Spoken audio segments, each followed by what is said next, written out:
Are live. It says you are live. Are live.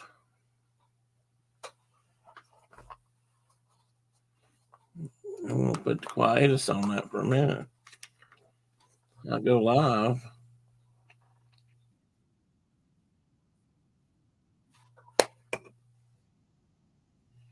Now I'll go live. Good morning, anyone.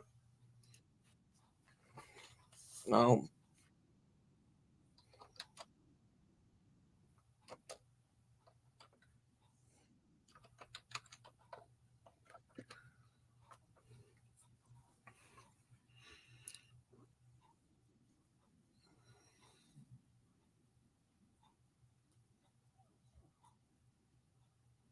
Good morning, Mike.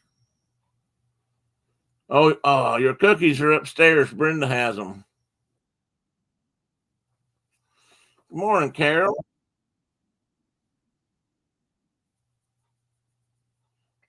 Since she has them, I'm responsible for them. Mike, I can't be responsible if they're still there or not.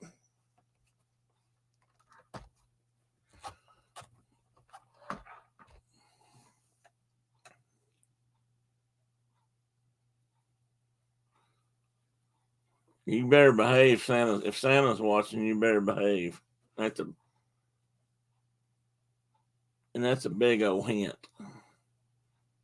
I got this white streak right here in my mustache, and it kind of drives me crazy because since it is so obvious and stands out so much, I always think I've got something in my mustache. Like teddy hair or something. It really makes my face look odd, don't you think?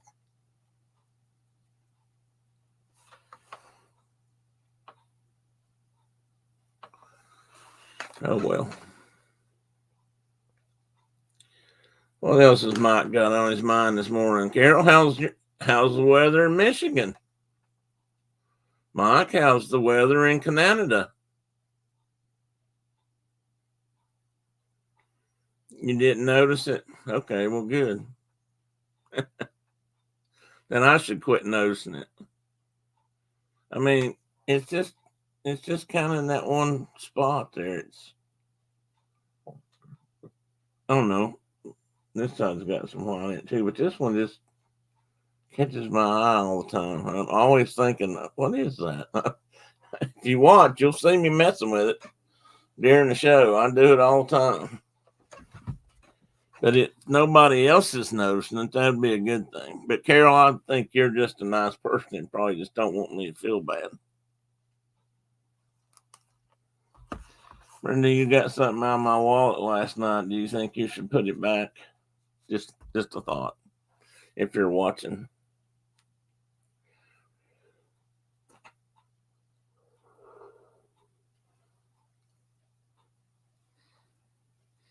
Partly sunny and 40 degrees. Well, that's about like it is here then.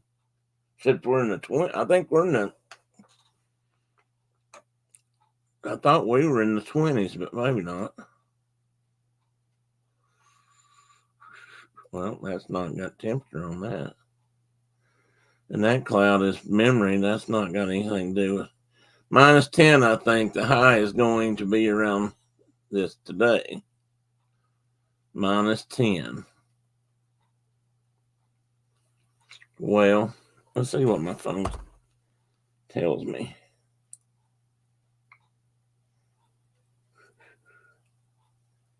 Well, no weather says that it is 39. So we're about the same as Carol and a little warmer than Mikey.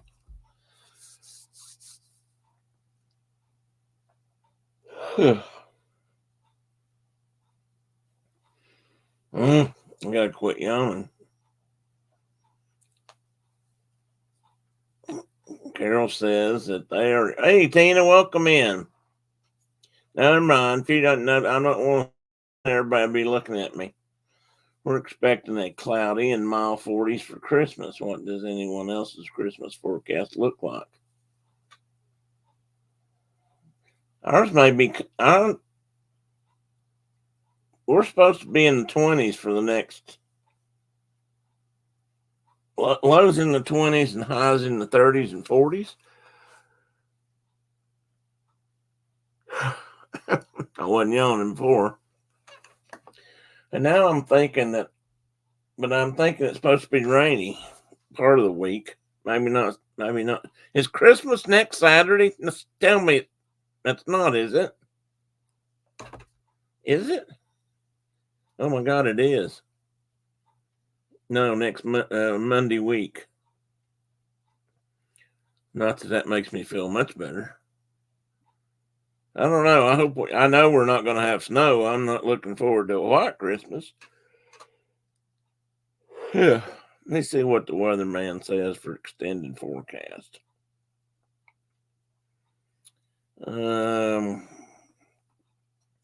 Christmas Monday is supposed to be, light shower. So we're going to be dreaming of a wet Christmas. In fact, Brenda, if she's here yet, we're going to have a wet anniversary, then a wet Christmas Eve, and a wet Christmas Day. Oh, and a wet Boxing Day too, Mike. But did Brenda show up? Oh, there she is. Good morning, Miss Pruitt.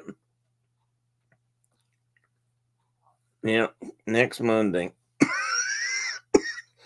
And not till Wednesday, the 27th, is Noah calling for any sunshine.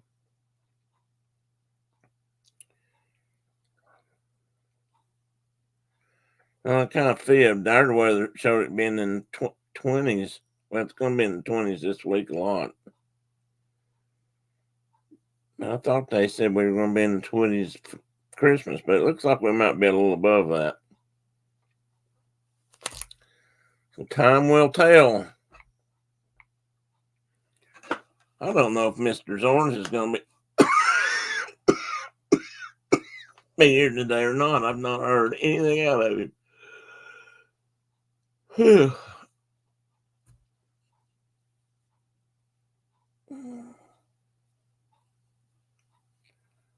I hope he makes it.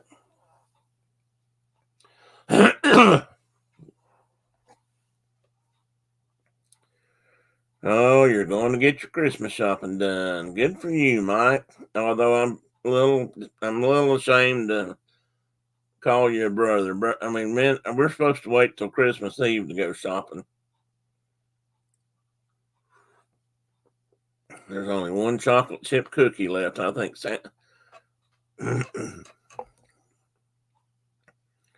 Brenda, Santa hasn't been here yet, remember? Right here, look. So don't forget that.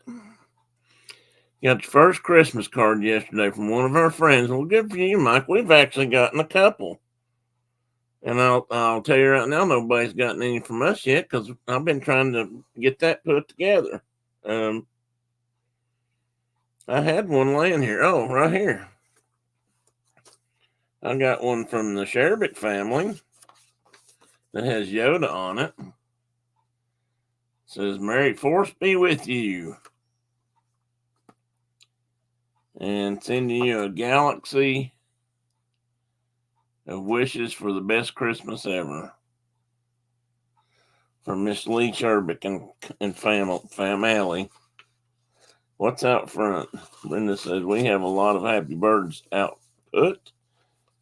front. Did you feed the birds? That would make mine very happy if we got them fed." Mike says, "Our jar of Christmas cookies." Oh, your jar is full, is it?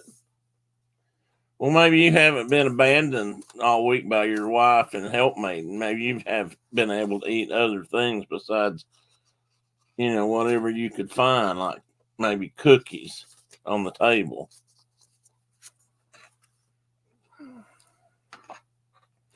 Brenda is blaming Santa for. I think Brenda blaming Santa was me. Oh, okay.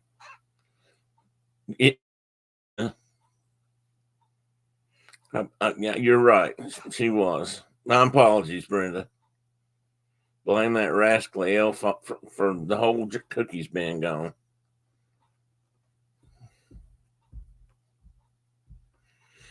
I think he also ate some of that friendship cake you make too.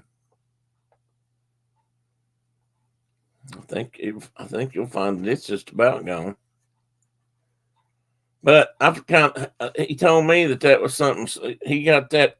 Santa told me that he got that idea from watching White Fang, not White Fang, while Iron Will, because Iron Will ran ran the whole race, and all he ate was his mama's fruitcake. So fruitcake is a good for. I have all our cards made out, and those stamps haven't gotten mailed yet. Well, I saw a lady on the news this morning who was some upper level manager of the USPS. She used to be. She said she started out as a letter carrier, so maybe she knows what she's doing. And she said they were geared up and hauling the mail. Oh no, Tim! There goes the last. Oh, where'd it go? The last chocolate chip cookie, Mike. This is an official SOS, buddy, or SOC. Send QSC. Quickly send cookies. Hang on a minute. I got to take. Speaking of candy, I got to take some.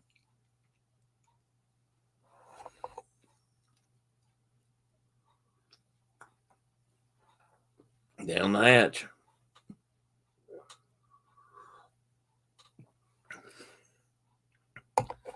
Man, I wish I'd got some of those cookies. Now you're telling me they're all gone. I didn't get any. Be right back. Got to get a refill of coffee in my cookie. Your chocolate chip cookie for breakfast, and I just found out there's no more chocolate chip cookies at my house. That is unkind, Mikey. Unkind. I got to write that down. Last minute Christmas shopping for Mike, not. And last eating chocolate chip cookies in front of his chocolate chip cookieless compadre. That's two, Mikey. You ever play baseball? You get the picture then. I'll have to discuss the upstairs cookie eater about those chocolate chip cookies after I'm done.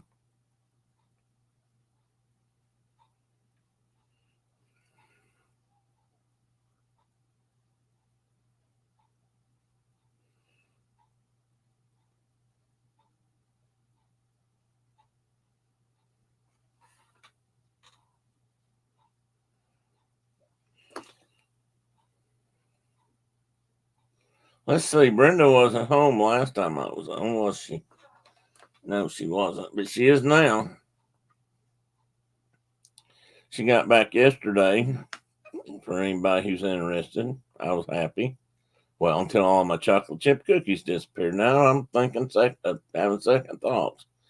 Oh, actually, there is a container of chocolate chip dough in the refrigerator. Somebody could bake up a few more. Well, now she tells me. Now she tells me. So now I'm happy she's home again.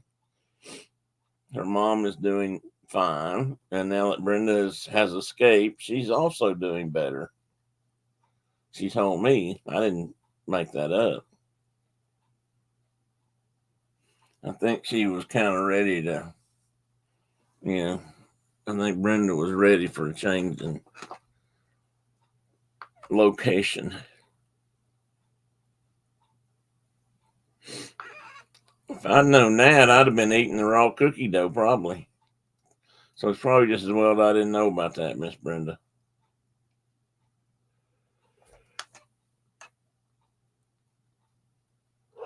Man, I'm gonna have to shoot this stuff up with a needle here. It's not hitting spot fast enough. That's my second cup too. You'd think it'd already be, kickstarting a little bit. Although, like I've said, it doesn't seem to fire me up that much compared to other people.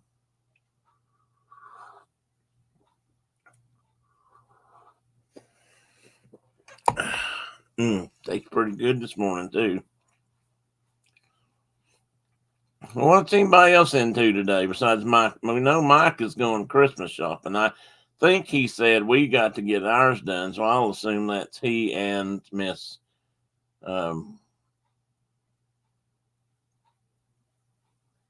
Jiminy Christmas, his spouse, Miss Diana. But maybe Mr. Alexander also. Want to see Tim and Brenda bake those cookies right now on the stream? Who votes? I don't know, Brenda. What do you think about that idea? That baking cookies right now on a stream. I have UT pumpkin bread in the refrigerator. Well, I didn't know that either. That would be a really good idea. Let me see if this might be our missing co-commentator. Nope. Let me see if I can text him.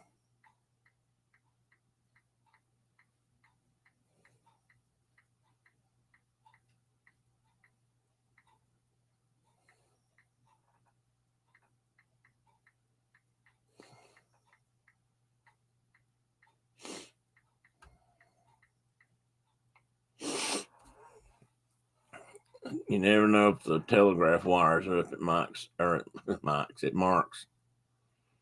Let's see here. It's a recipe. Oh, did you see what Carol said, Brenda, about the cookies? Let me see if I can. Let me highlight that so you get the picture. I think that probably not until after the maid comes will you get to see that, Carol. Maybe another time. Maybe this Thursday night you could do that. That sounds good. Pumpkin bread. What ingredients do you put into the loaf, Brenda? The kitchen is upside down from all the baking that I've done, so nobody's gonna see that mess. So, Carol, I'm sorry, but the answer is not yet. Maybe next time.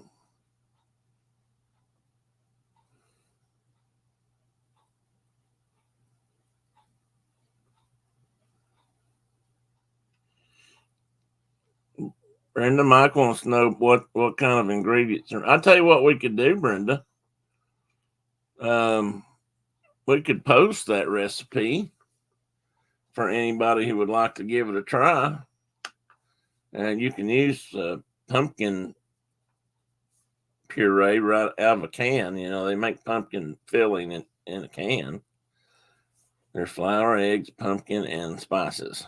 The secret, you might never know, it could be Colonel Sanders' 13 secret spices.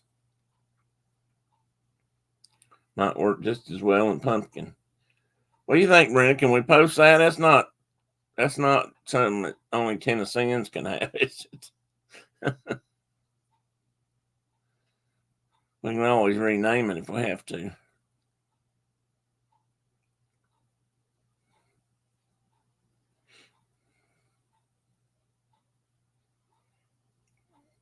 And I've got to give her some kudos for that. She made did you make 4 loaves of that in your stone? The stone. What do you call that thing? Loaf baker or whatever. And because you didn't make the big loaves, you made the medium sized ones. And I have to admit, those didn't last long either. So, Mike, here's another good answer to your question, and maybe Miss Carol's also.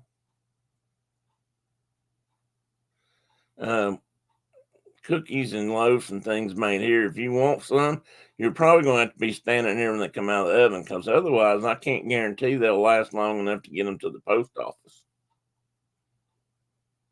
I'm just saying.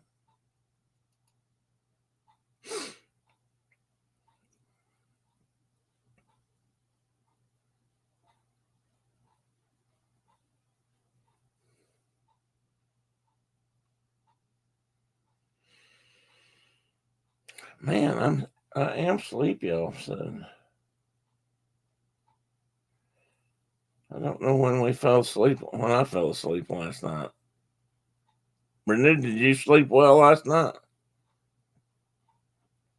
Now Carol says, "Okay, Brenda, we'll give you an hour to clean up the kitchen. Do you think you can sew you and Tim some Santa and Miss Claus baking outfits real quick to make the stream extra festive? What do you think, B?"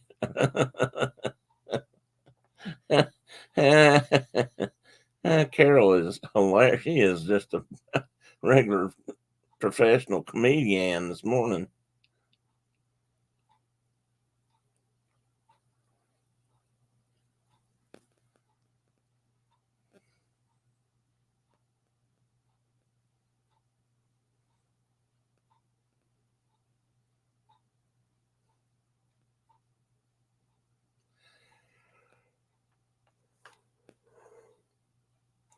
Somewhere around here, I have an old, pretty worn out Mickey Mouse Santa Claus hat. That's about as far as the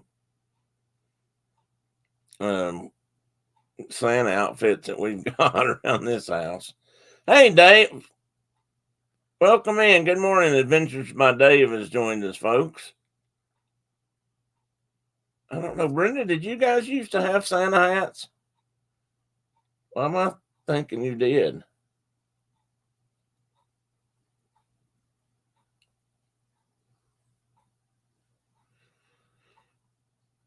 Miss Diana's in here? I didn't see that. Where's Diana? If she is, hi, Diana. She's probably dog roping or something this morning.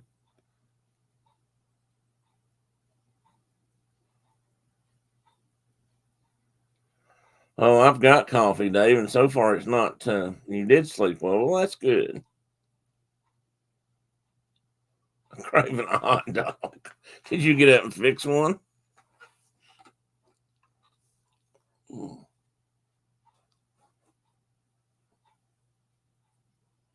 Maybe that's not David's with us. She's sorry, Tim. Diana says she's up to her elbows in the kitchen baking cookies. Ah, bless her heart. What a good wife you've got, Mike. My God, you found a good in there, huh? Was that just after she was up to her elbows fixing you breakfast? Like bacon and eggs and toast and that kind of thing before you went to the cookies. Oh, excuse me. More coffee. Diana doesn't make you breakfast. Well, it sounds to me like she's too busy baking cookies. Just had a thought. Does she also make cookie or make cup?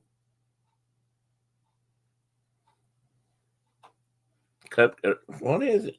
Donuts? I couldn't think donut.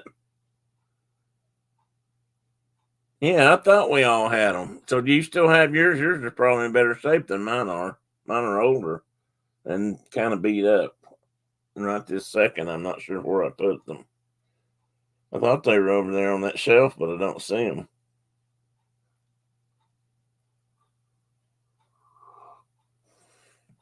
I said hello to Diana earlier because I usually miss her. So now I just, Diana is around when I see Mike. Well, that's probably works. Well, she said hello to you, Tina. I don't know if she said hello to me or not. She said she's sorry. Well, actually, she didn't. He did. Supposedly, she did, but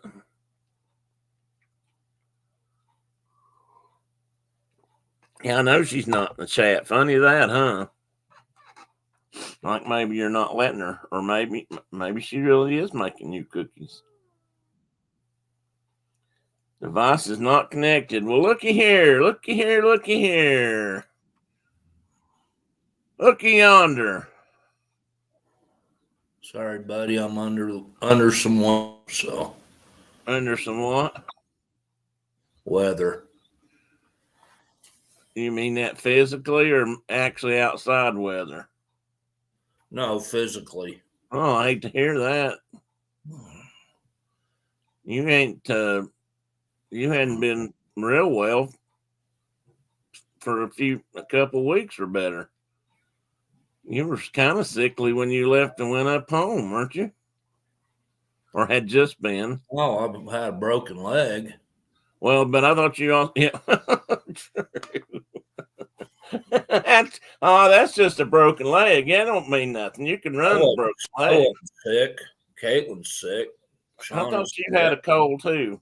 No, not me. I managed to avoid it. Oh, okay. Well, good. Speaking of the broken leg, how is it? Good. Actually, get feeling better? Yeah. It's functioning mostly normal. Oh, well, that's a deal. I had they looked at it and I didn't need surgery, and Oh, that's that was always good. Yeah. But yeah, anyway, sorry I'm late. Mark, mind y'all, you're fine. Mike wants to know. Mike says, "Well, I hope." Well, wait a minute. He's got two things in here. No, that's Tina. Mike says, "How did you break your leg trying to ride the moose?"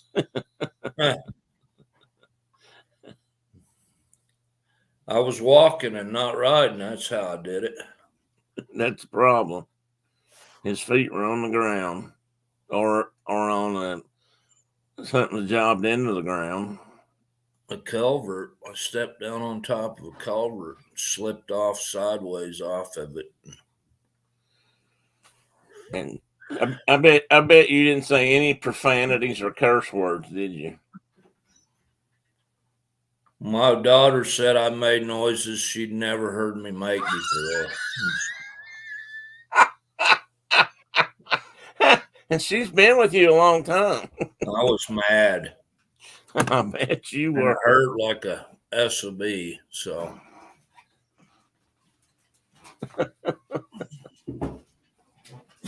Oh my goodness. Well, let me ask you a serious question. Are you caught up on rodeo? Broken legs are kind of serious, huh? Yeah, but are you caught up on rodeo? Because I'm not. I'm behind. That doesn't mean you can't talk about it. I'm just wondering if you're caught up. Yeah, I'm caught up, but I ain't gonna spoiler alert. I'm not gonna spoil anything for you. No, I ain't worried about that. I just that 2 rodeos in one day got me behind. I'm still trying to catch up, which is okay because it'll just make it last a little longer. But I might, although I could get caught up today, except that I looked on my TV guide thing and there's football again today, so I might be watching football, college football. Let me clarify.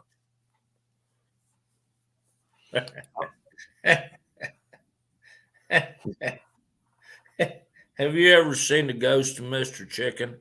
Yes. With Don Knotts? Yes. And he's speaking at the Rotary Club. No, I don't remember. I'm sure I don't remember as well as you do. Well, he's speaking at the. He spends the night in the haunted mansion and survives, and they call him a hero, and yeah, I remember that. He's at the picnic with his gal Alma. Love interest, yeah. and he has to give the speech, and he's like, what is a hero? Of course, it's short for hero. I can't remember what he said, but and then he'd like just stop his sentence and let me clarify. What you just said, that's what my Well, brain works I in a did get a lot of my education. mysterious way, huh? I did get a lot of my education watching Danny Griffith show, and you know, and And Don Knotts. Don was one of our major professors. Yeah, he certainly was. May he live, I mean, may he find the happy. I hope he's a deputy. I hope he actually, when he passed, I hope he actually he got to be sheriff finally, and got to have more than one bullet. So Mike, if it's that whitetail buck, yeah, he sent me that photo. Did you tell him what it was? Yeah, I think I did, but you're welcome to tell him more detail. I think I'll have to go back and look, but I think I did. Well, those are called fibromas, and they're just big warts on all the cervids. Get them: moose, elk, both species of deer that we have, and some of them can be great big and kind of debilitating. They usually grow on the head, and they're gross looking, but they're just a wart.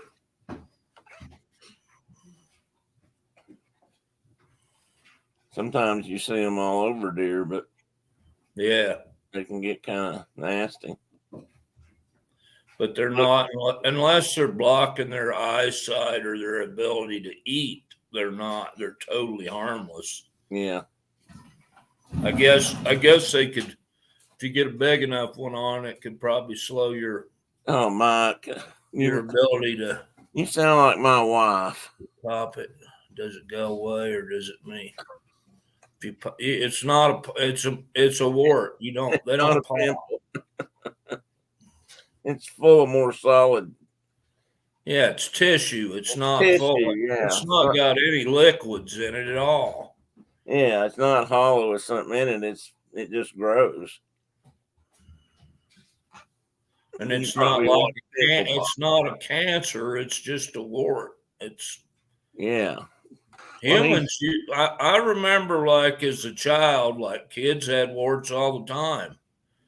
Yeah, that's right. Well, because we handle frogs all the time. Seriously, there was always some kid at school that had a wart. Well, true. I don't disagree. I would get those ones on the soles of my feet that grew in instead of out. Oh yeah, because I went barefoot all the time. I think, Dad always called them. Maybe just called them a callus, but they weren't calluses. They were a wart that grew inward, and he'd take his pocket knife and cut that sucker out. Well, I got to sit there and bite down on a stick or whatever. That's hurting just thinking about it. I've never. But I did know people that went to the doctor though and had that done. I guess we didn't go to the doctor for stuff like that. Well, I mean, I can remember boys sitting in like at their wooden desks, like with their pocket knife, cutting a wart off their thumb or something, you know. Because we used to do stuff like that, and it didn't bother us that bad, I guess. I always heard you could bleed to death from a wart if it got knocked off or cut off, and I don't know where that came from, and I don't know how true that is. But I know people that went and had them burned off, and I've had. I haven't seen one for years. maybe we have evolved right on past the wart. I think I'm going to go back to my original. I think it's because we handle toads and people don't handle toads anymore. I mean, everybody knew toads caused them. They had, they've got that camphophonique stuff now too. That you can just paint it, and makes it go away, you know. Yeah, that's true. That's true. Maybe that's what it is. Maybe people just taking care of them right there at home. Yeah.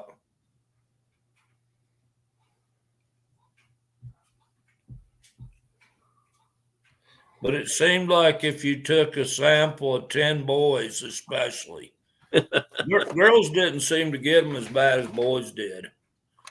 But if you took a sample of 10 boys, one or two of them was going to have an active wart on their hand. Oh, so, yeah, at least one or two. Most kids I knew, she handled toads all the time and never got a wart. And that's because you was a girl. They don't. Yeah. They didn't have them as much. Mike says because that's what we do at 7-Eleven. What do you do at? I think the poor deer was eating nachos with a Yeti at 7-Eleven and passed over, and it got passed over.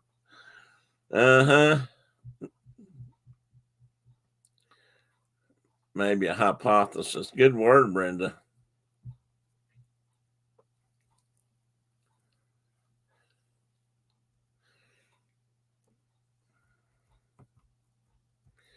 Good job.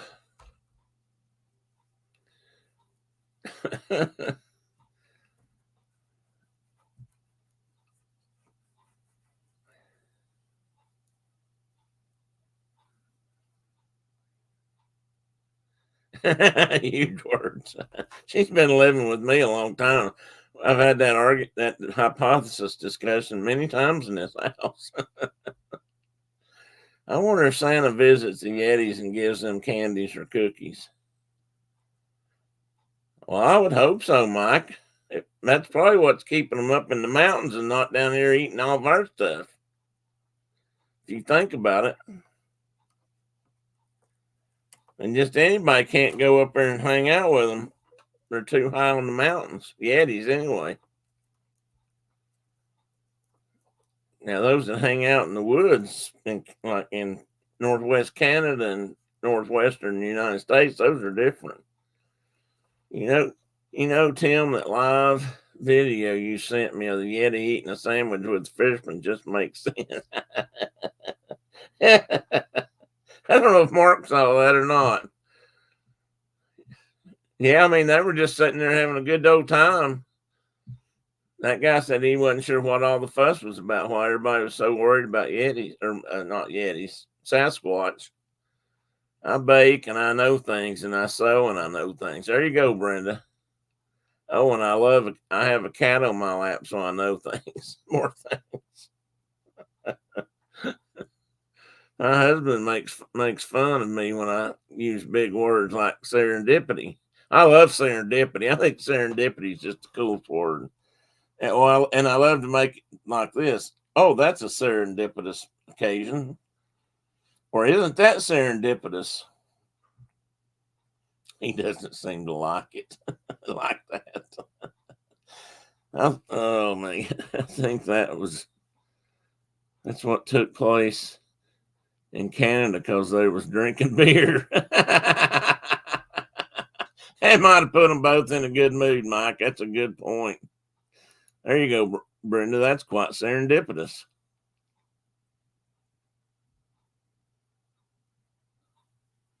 You too, but not him. Come on, Chuck. Ease up.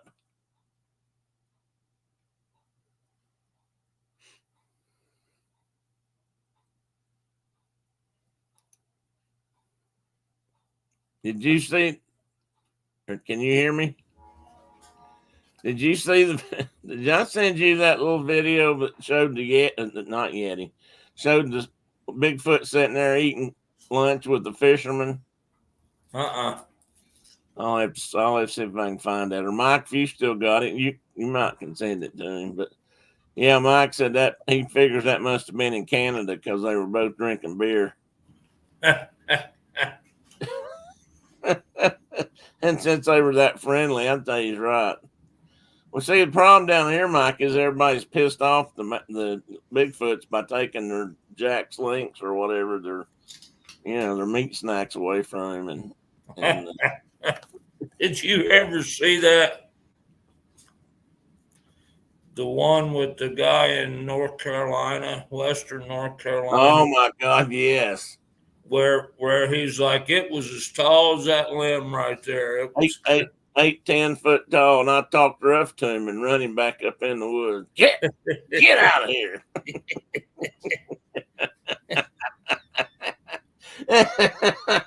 You know that guy. Kind of like the guy on that Mountain Men show. The guy, he's not on there anymore. That used to be the lion hunter, and he worked those ranches there in the. I don't know if he was in the Bitterroot or where he was at, but he'd run cats out of those ranches, and especially in the wintertime. Mm-hmm. And they'd chase them up the mountain, and then he'd just holler at them, "Get out of here!"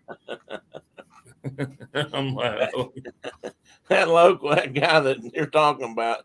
If you guys haven't seen that, let me know, and I will send it to you somehow. I will find it and make it available. Your I think it's your left shoulder is right over that spot right now. Which one's your left shoulder? No, your right shoulder. No, your left. Oh, yeah, my left shoulder. Yes. Yeah, if you point to Western North Carolina, that's his country. He was right there on the border. Yeah, he was close to, I think, between here and Nashville or somewhere right along in there. Yep. If you've never seen it, he was on TV a couple of times, and somebody went in there and did sort of a documentary about it. It was after his dog, one of them, he thought it was after his dog. His little dogs were tied up to like 50-gallon drums out by the trailer house. Something like that. Or by the chicken coop or something. Mm-hmm. Yeah, right. They were after his chickens. He was, and he tied his dogs up out there or something. I can't remember. Typical, early warning device used in the holler. Yes, exactly. Okay, Carol, we'll be here. If you get a chance, come back in or come back to talking. I'm sure there'll be something you can add that will help add to the clarity of the day. I mean, you've already said, what did you say up there a minute ago? You said something a minute ago that made perfect sense. Now I don't remember what it was. So we've used serendipitous in a sentence today. That's a good day. We have. If you get to use serendipitous, that's a good day. Tina said that her husband Chuck got mad if she used, big words like serendipitous for something. She said for some reason. And I told her I like serendipitous too, because I thought that I like to make me fun. I always look for a chance to use serendipitous. I don't know why, but I do. Did I play that Blackadder series for you where they went? He was the butler in that Samuel Johnson or whoever it was that wrote the dictionary. Yeah. And he just started making words up like contrafabularities and homostrasmotic and dyspeptic or what. And that poor guy didn't have any of them words. He didn't have those words in his book. If you guys haven't seen the Blackadder series, I recommend it. It's pretty funny, especially that was really good. If you like British humor, yeah, and Mr. Bean, yeah, because he plays the part. Rowan Atkinson. I think this was probably long before he was ever Mr. Bean too. I'm not sure, but I think so. No, it was in there. No? Got it blended in, I think. Oh, okay. Got to wind my watch. We used to say something about that. We used to have a saying about winding your. Oh yeah, it had something to do with. Wound too tight. Well, that's one. It seems like we used to have something we said about at work, either do something or wind you doing something or winding your watch. I can't remember which it was. Probably not something I should say on here this morning. Yeah, you probably can't It'd put be that my on guess. national TV. That'd be my guess anyway. Considering I'm pretty sure that one came off the aircraft hangar floor. And that was much like things that came off the Marine Corps barracks floor. So you can't share a lot of those things. You just Okay, can't. I'm gonna put up They're some not for general consumption. exactly. Although everyone in here should have an up to date permission slip.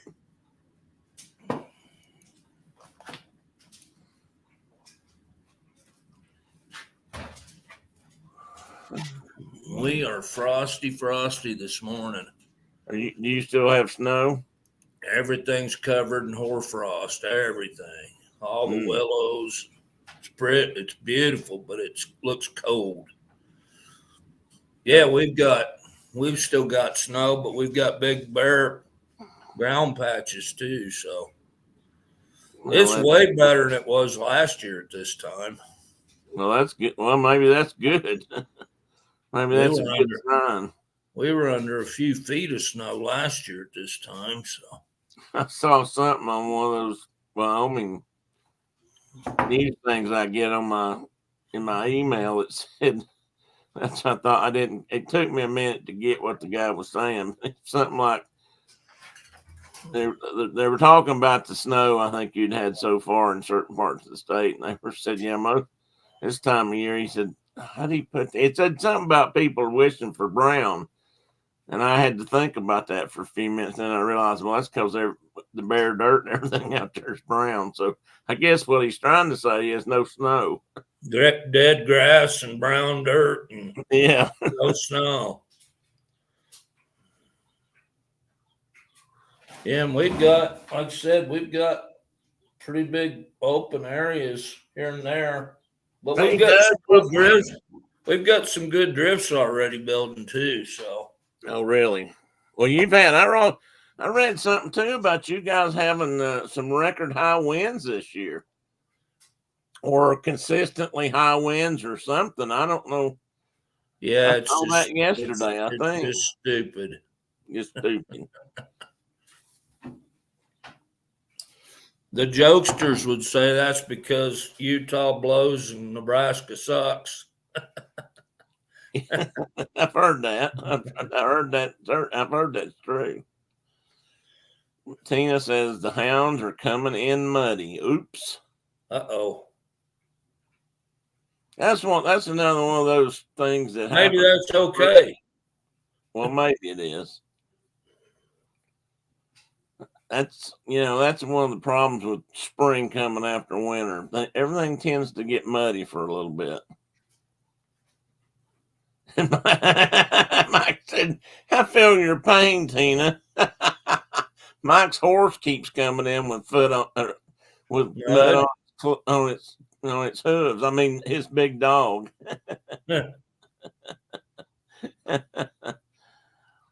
Oh, just kidding. I gave up on that like long ago, but my wife, it's still a major peeve with my wife. Oh, the muddy dog feet. And I'm like, we live in the middle of nowhere, and it's muddy. It's thawing and it's muddy, and you got to look at it like you're maybe in the sandbox and just embrace the suck. Embrace the suck. You said that's a Marine term, didn't you? A military term, embrace the suck. Yeah, the boys use it now. It means battle and getting shot and that kind of stuff. Stuff that sucks. I get it. Yeah. So Mike's going to be off here next week. We'll have to keep that in mind. Is he going trailer shopping? I don't know, Mike. Yeah, Mike, are you going to have time to go trailer shopping? Diana's not on here right now, so she can't. I'll kept fire her up this morning. Yeah, which won't make it as much fun, but might get Mike killed later. Actually, and we'd miss all that. We'd miss all that, so maybe I'll just let it go. It's more fun when she's stomping him here. Well, now our negotiations are over at work for the union. We can focus more on doing things we like that. Yeah. Sounds good. I saw one for sale on Major clarity. something just the other day, Mike. It wasn't one of the really super nice ones, but it had living quarters in the front. It was one of the barrel racing gals was selling it, if I recall. She's probably getting something bigger. My wife got out some of her piano books for the kids, I think, or maybe just for decor. But I love the title of this one. I don't know if you can read that or not. I see kids' songs is And the secondary title, a holler along handbook. Is that what it says? Holler Along Handbook, kids songs. Holler along handbook. There you go. Mike says they might. He said that we might. Oh, they might get a small tow behind so they can haul it, travel with it some. Yeah, right, Brenda. exactly. One horse trailer. Mark actually They used to be really common. Yeah, I've seen them. I have seen one horse trailers. You're right. You could haul it with a car. You know, guys would show up to rodeos with like a big old Lincoln or something, pulling a one horse trailer. Yeah. If you watch the movie Junior Bonner, you'll see that exact setup. I think that was Steve McQueen. He was at rodeo in Prescott in Arizona and was hauling his single wide horse trailer with his car. Very nostalgic. 1960s, early 70s kind of rodeoing. Keep me posted with those rodeo riders' Instagram. Mark, did you? Mark might have seen that. Did you? I don't. I'm trying to think where I actually. I don't think I know it wasn't on TV, so it had to be something online. You know, Kai Hamilton, has been winning, and he's been on like the Buckle Show and stuff. You never know what he's going to say. Well, he's going to cuss in front of his grandmama. Yeah, it's a fashion, yes, and get away with it. And apparently you can do that in Australia. If you you can play the Aussie card. Well, apparently, I mean, I was watching him the other day, and he really played an Aussie card, and on how he was something about riding his bulls, and he told them why. And I'll have to tell you in private because if you didn't see it, did he get flown? Have you seen him get flown through the air? No, I missed that one yet. I haven't seen. That's probably the one I'm on tonight. No, actually, that would have been Tuesday night before the 2-day show. I don't know why I didn't listen to my voice break like Mr. Haney. Well, I don't know why I didn't do that.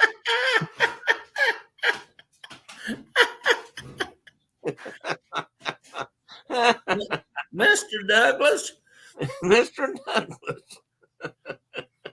What I have here is a title to 300 more acres of land. He got whacked hard on Tuesday. I don't know how I missed that. I'm going to have And to go back and watch. it hit him. It hit him. It knocked him out. But he didn't get hit in the head. He got hit in the chest. And it broke a rib and bruised his lung. And then the next day he won $114,000.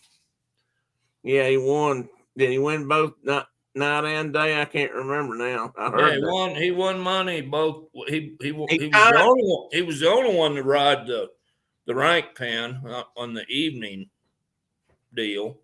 Man, he is on fire right now. Yeah, well, he got fired up again last night, so I will give you that as a. Well, Sage was riding pretty good too, but he ain't gonna be able to beat that. Well, I hope Kai wins personally. Did he ride the bull he got knocked out on, or did he come off early? Last night? No, the one he got knocked out. He was down. He was down early. Okay, but he was way ahead of everybody. Yeah. Now that Stetson's not riding. True. That makes sense. Anyway, he was. We're talking about stuff that we ain't supposed to. But nobody's probably following. But I got one more. Said Mike started, didn't you? And I didn't start it. That's true. Say something. Now I don't remember what. Well, Haven Meg had really made a run. That was fun. There's been some cool stuff. There have been, and then there have been some weird calls too. Yeah. That have upset a lot of people. Yeah, I agree. There was a that crossfire call was a bad deal. Yeah, that was a fast run. It was the arena record. Yeah. And they showed that over. Nobody could really figure out where that came from. I didn't see it. I have never really understood it at all. I'm like, he's traveling forward. He pulled him. He's traveling forward. There's no crossfire. Anyway, the deer had turned. Anyway, yeah. Man, within that big money, I should have been a bull rider instead of a boy. Yeah, Mike, he should have been. He should have just got in on that big money. It's okay. I got big shoulders. Just blame everything on Canada. It is big money, though, Mike. Man, it has gotten to be. It certainly has. Well, those guys are winning. Especially if you're riding for the PBR and not the NFL. Yeah, true. Not the PRCA. If you're riding for professional bull riders, man, they make like retirement kind of money in just a few years. Yeah, they sure do. If they're any good at all.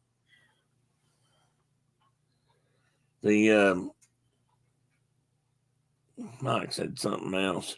There's been a lot of Canadians winning. I think Canadians have done pretty good, Mike, this year on horses. Maybe both barebacks and saddle broncs, but I know they've been riding some barebacks. Well, and last night, I'm not supposed to talk about any of it, so I'm not going to. I won't remember it. Go ahead. Well, Dawson, hey, he was leading the saddle bronc last night in last night's event, and then I can't remember the guy that won. He's been winning everything four rounds. I know who you're talking about. I can't think of his name. And he's a rookie. He's not a guy I'm used to seeing, and he got a re-ride, I think, and he bumped Dawson out of the top slot. Well, I think there's at least 3 Canadians riding in that event. Dawson, his brother, and his brother's hurt. Oh, is he? Okay. Logan's got a broken arm or something. He's not riding this year. Mike says he has a funny story about a bull rider. And you can't tell that one, that funny story we were just talking about, Mike. We have to save that for locker room time.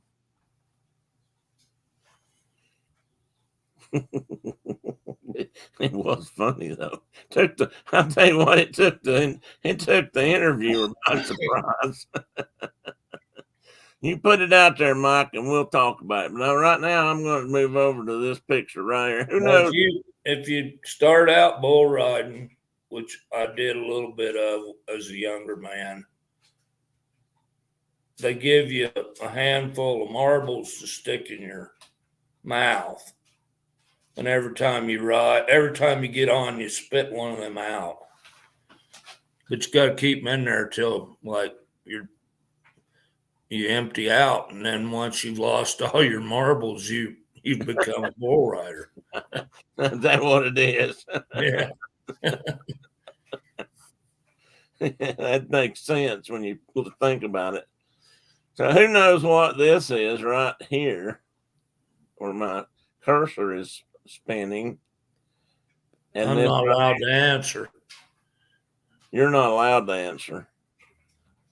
Because you know about it. I know what it is, and I know what it is next door to it too. Yeah, and they're related. I just wondered if anybody else did. Mike should darn sure know what that is. Mike should. Because that built your country. It did. That species built Canada. And did a lot of things for this country.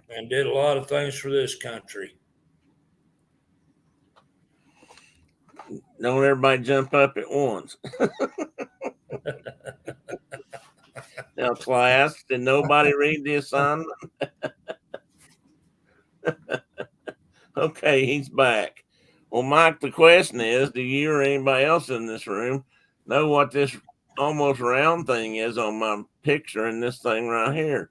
Tina says, I thought it was a dream catcher. Obviously, it's not. No, not a dream catcher. It could maybe, but they can't. They'd have more trouble. Dreams have a lot of trouble getting through that one. So that might it caught a lot of dreams once upon a time. Yeah. Made a lot of people wealthy. Sure did. Oh my God, did it. One of them's pretty famous. Well, I mean, a lot of them are pretty famous. One of them in particular is famous in this country. That looks like a centipede seed.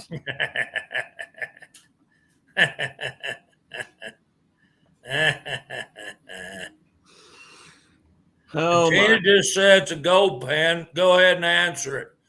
All right, this round thing right here. I'll answer it in just a minute when I've got another slide. I'll get to that. Start with the one in the middle and then go to the round one.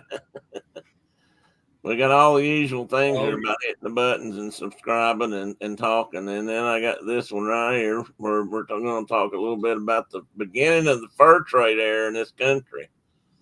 And this bottom map down here kind of shows where they were coming in and going out and the pelts and whatnot. There, Carol answered it. Beaver, yes. That is correct. She probably snuck away and looked it up. Oh. What? You can beat him up later, Carol. Which one?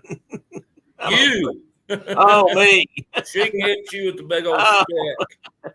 Mike says, not fair. You had that slice of cake next to it, and it was distracting. I couldn't get my thoughts together. I know how to distract Mike now. I can always get him fooled. Jacques Cartier, in his 3 voyages to the Gulf of St. Lawrence in the 1530s and 1540s, conducted some of the earliest fur trading between European and First Nations people associated with 16th century and later explorations of North America. Cartier attempted limited fur trading with the First Nations in the Gulf area and along the St. Lawrence River. He concentrated on trading for furs used as trimming and adornment. He overlooked the fur that would become the driving force of the fur trade in the North, the beaver pelt, which would become fashionable in Europe. And that's what this really is all about. Nuclear plant. There's not a nuclear plant. No, I did not. Okay. I always tell people when I do that. I'm kidding. I'm kidding. I know you didn't. I know you didn't. I'm sorry. Hey there, Space Mountain Dave Cantrell. You just got missed us talking about beavers. No, we're just getting started. Actually, Off you go. Mike says, "Hello, puppy. What puppy?" Well, Penny was sitting in my lap. Oh, I didn't see her. I'm sorry. I was reading. 15, 20 minutes, maybe. Oh my goodness. Well, I'm sorry. I didn't see that. Let me see if I can pull that map up. Some of these maps were not good to transfer, and so I may have to do them again. But that map is showing some of the trade areas and what they were pulling out. But basically, fur trading is what got most of North America explored one way or another.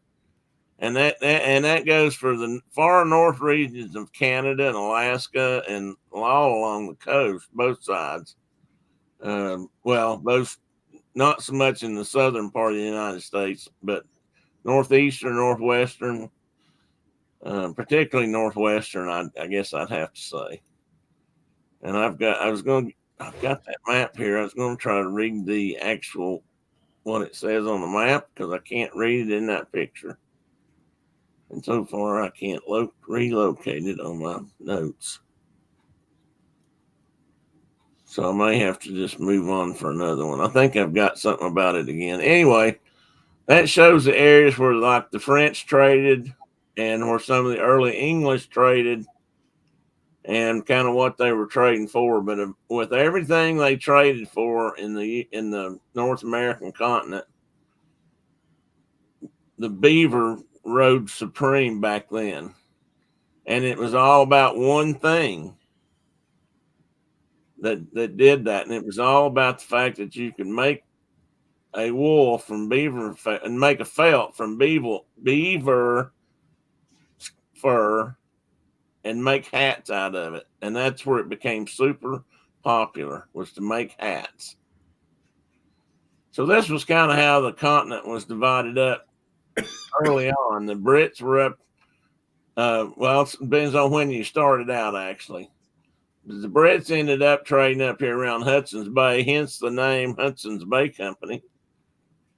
The French were all down in this blue area, all the way down here to Louisiana and starting up across to the west. And that's kind of important for us later on because the Louisiana Purchase includes a fair bit of that from the upper Illinois, or from the Mississippi River west, just about. And this along the coast, of course, was Great Britain because it was settled by. And then you got some activity down here in Florida, and out west here, you had some critters that you had beaver in the mountains, and you did have beaver in the south, but they don't have the pelts they didn't have the same quality of pelts that they do in the north. But even as I say that, I think about Tennessee, and a lot of the beaver were trapped out of Tennessee by the time I grew up. There wasn't any. So it's amazing. It's amazing to me how when we were boys, like seeing a beaver was that was a pretty big deal. It's like seeing a Canada goose. You just didn't see them, right? And now they're so abundant, it's almost unbelievable. Well, and they're to the level again where they're a pest in a lot of cases. I have about a half a mile river that runs through my property with all its twists and winds and oxbows and whatnot. And I've got 2 pretty big active beaver colonies just on my little piece of ground here. Mm. And then upstream and downstream, they're just like super abundant. And I just can't, it's amazing we went from where they were nearly extirpated to where they are back today. Yeah, by the end of the fur trade era in the 1840s, beaver were just about trapped out all over the country. Yep. When you think about it, I mean, it was probably in some ways lucky for the beaver that fashion changed because they went to silk hats instead of beaver pelt hats, or that became popular in Europe. That was the key market back then. And probably a good thing for the beaver and other critters because that slowed the market down, and eventually, along with some other help, they've come back now. And they're in a lot of places down here. And I don't remember ever. I grew up in Crafter Creeks in East Tennessee, and I never saw beaver, never. And now I don't know if they're in every watershed, but they could be. Otters are. Yeah. Otters was another pelt that was highly sought after. More for other things, but they were all gone here too, and now they've come back. And Tina, I was going to answer your question, or your make a comment to that statement. She didn't know it was fur for felt beaver hats. She just thought it was for their skins, but for beaver, it was all. They probably used some for other things, but it was really all about hats. They made some carriage robes out of them. Yeah, they did. Until the bison trade got going big time. But they were pretty popular for carriage robes as a hide with all the fur on it. But you're right. I mean, the pretty much the sole reason they were caught was for that felt, that under fur that they made felt out of. And even today, you buy a beaver, you buy a hat, a good quality cowboy hat, and other hats too, but I'm going to say cowboys because you see more of those hats made these days. It's going to be beaver fur, and the higher the X number of beaver, as they call it, or weight of beaver, the more expensive the hat is. So even today, it's a price thing for some hats. And but it's not. Even here in the 50s, in the up to the early 60s, men wore hats in this country all the time too, and a lot of those were beaver felt hats. But it was never the same fad as it was in Europe, even up till then. And I don't even know that all the hats, fedoras, and things like that were beaver, but I know some of them were. They were making most of the beaver hats were, became top hats and top things. hats. Yeah, Ebenezer Scrooge kind of hats. Yeah. Yeah, those were beaver pelt hats. Those, when you see a top hat, I don't know if all of them were beaver. At some point, they may have started making those also out of silk. But when they started trading with the West Indies, or not the West Indies, excuse me, when they started trading with China and that part of the world where silkworms were, and I remember them trying to bring those to other places where they can grow silkworms and trade for and make stuff out of, because that's what the English always did. That took over the markets and the fashions changed, and the beaver trade, the fur trade for beaver, just almost stopped. It was just almost like a dead stop. And compared to what it had been, it was down. Huh? So it was a combination of the fact that they trapped all the beaver out and silk took over. It kind of was a. Hey. So Mike's talking about a beaver hat going for 1,200 Canadian. Oh yeah, is that beaver felt like a cowboy hat, Mike, or is that because they used to make hats that are that it's the actual hide and all the hair that make the hat. You know what I'm talking about, Tim? Yeah. Can you still hear me? Yes. Teddy was pulling on me. That's why I was distracted. So it's the hide of the beaver. So it's like a made out with the hair on the outside kind of a beaver. Oh, okay. Yeah. But like a mountain man kind of hat. Right. Mike also said he's got a creek running through his property with beaver dam. Ah, okay. Beaver hat right now is going for around $1,200 Canadian at one of the markets by our place. And is that a cowboy hat, Mike? It's no, it's the actual hide of the beaver. Okay, so that is a different thing. So that's a 100X cowboy hat. Yeah, right there's a cowboy hat. Is that 100X? It's 100X. So that's got, I don't remember exactly how that's weighed, but so I bought two of these in my life, and this one will last me past my end. The first one lasted 25 years, so yeah, good quality beaver hat will last you a good while. And you see a lot of them. They were making fun of the other night on the rodeo. Somebody lost their hat during the bronc riding, and the horse stomped right on it. $500 hat, they said. Yeah, they said, yeah, they were kind of chuckling about it on the announcers were saying they're winning that $500 hat. And of course, I doubt he paid for it. They all seem to wear the same hat. I'm wondering if they don't get handed out hats. Well, they have a rule, and they always have at the NFR that you got to wear a resistol hat at the NFR. So they all get their hats given to them. At least one. And then they have to wear it during the performance. It's not an option.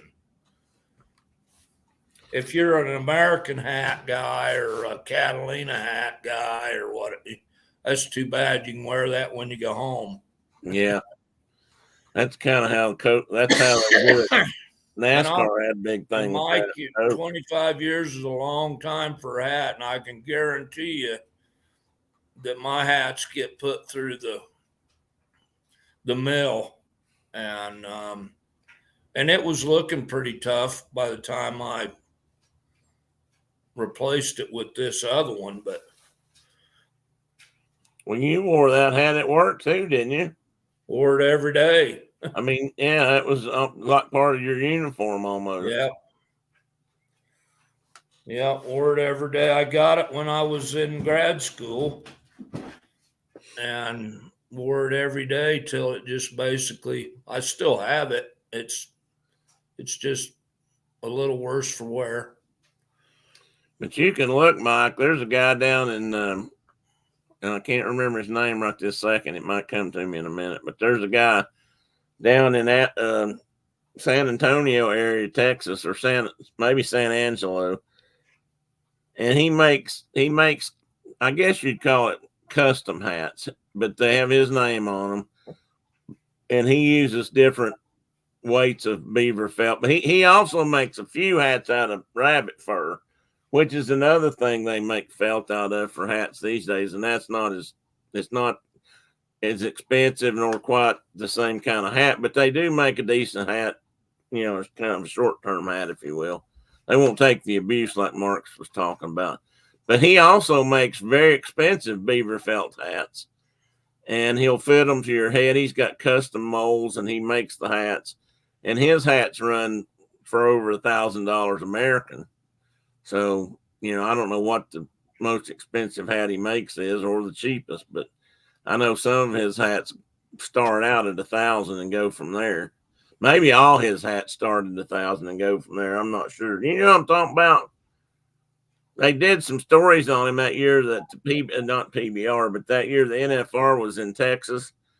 I think that's where I saw him the first time. And every once in a while I've looked at his hats on the website, and right now this minute, since I want to think of it, I can't.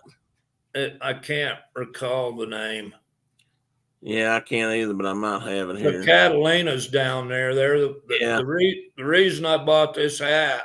I have had two just alike, and it was a hat that they built for Gus McCrae for What's His Bucket on Lonesome Dove. Right.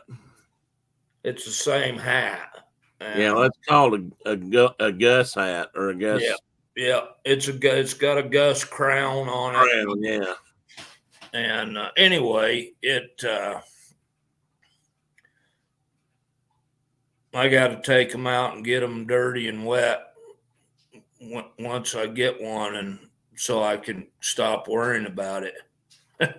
It just kind of hung on an antler time for a while, never got to go anywhere. And I finally one day I'm like, well, time to break you out and go ride through the willows with it or whatever. Go get in the rain and the cool thing about 100X beaver is that when it pours down the rain on you, pretty soon your hat weighs like 72 pounds. Well, and that in the higher weight of beaver you got, the more water repellent it is, isn't it? Yeah, but it'll keep soaking that water up. It won't let it through to your head, but it'll just keep getting heavier and heavier and heavier. That guy I'm thinking about, maybe he does run Catalina, but I don't think so. He's kind of a one-man show. Well, there's a gentleman up in Wyoming here. Mackey makes Mackey hats. Him and his family, they're really good quality hats. He's kind of a one family show at least. There's a lot of good hatters out there. Yeah, American makes really nice hats too. Do they? Kind of mass, but they're more like a resist. They're a bigger company that makes lots and lots of hats, straw hats, and felt hats. Okay, so anyway, that's kind of what beaver. And so and what I pulled up here next was sort of some of the tools of the trade, both modern and not modern.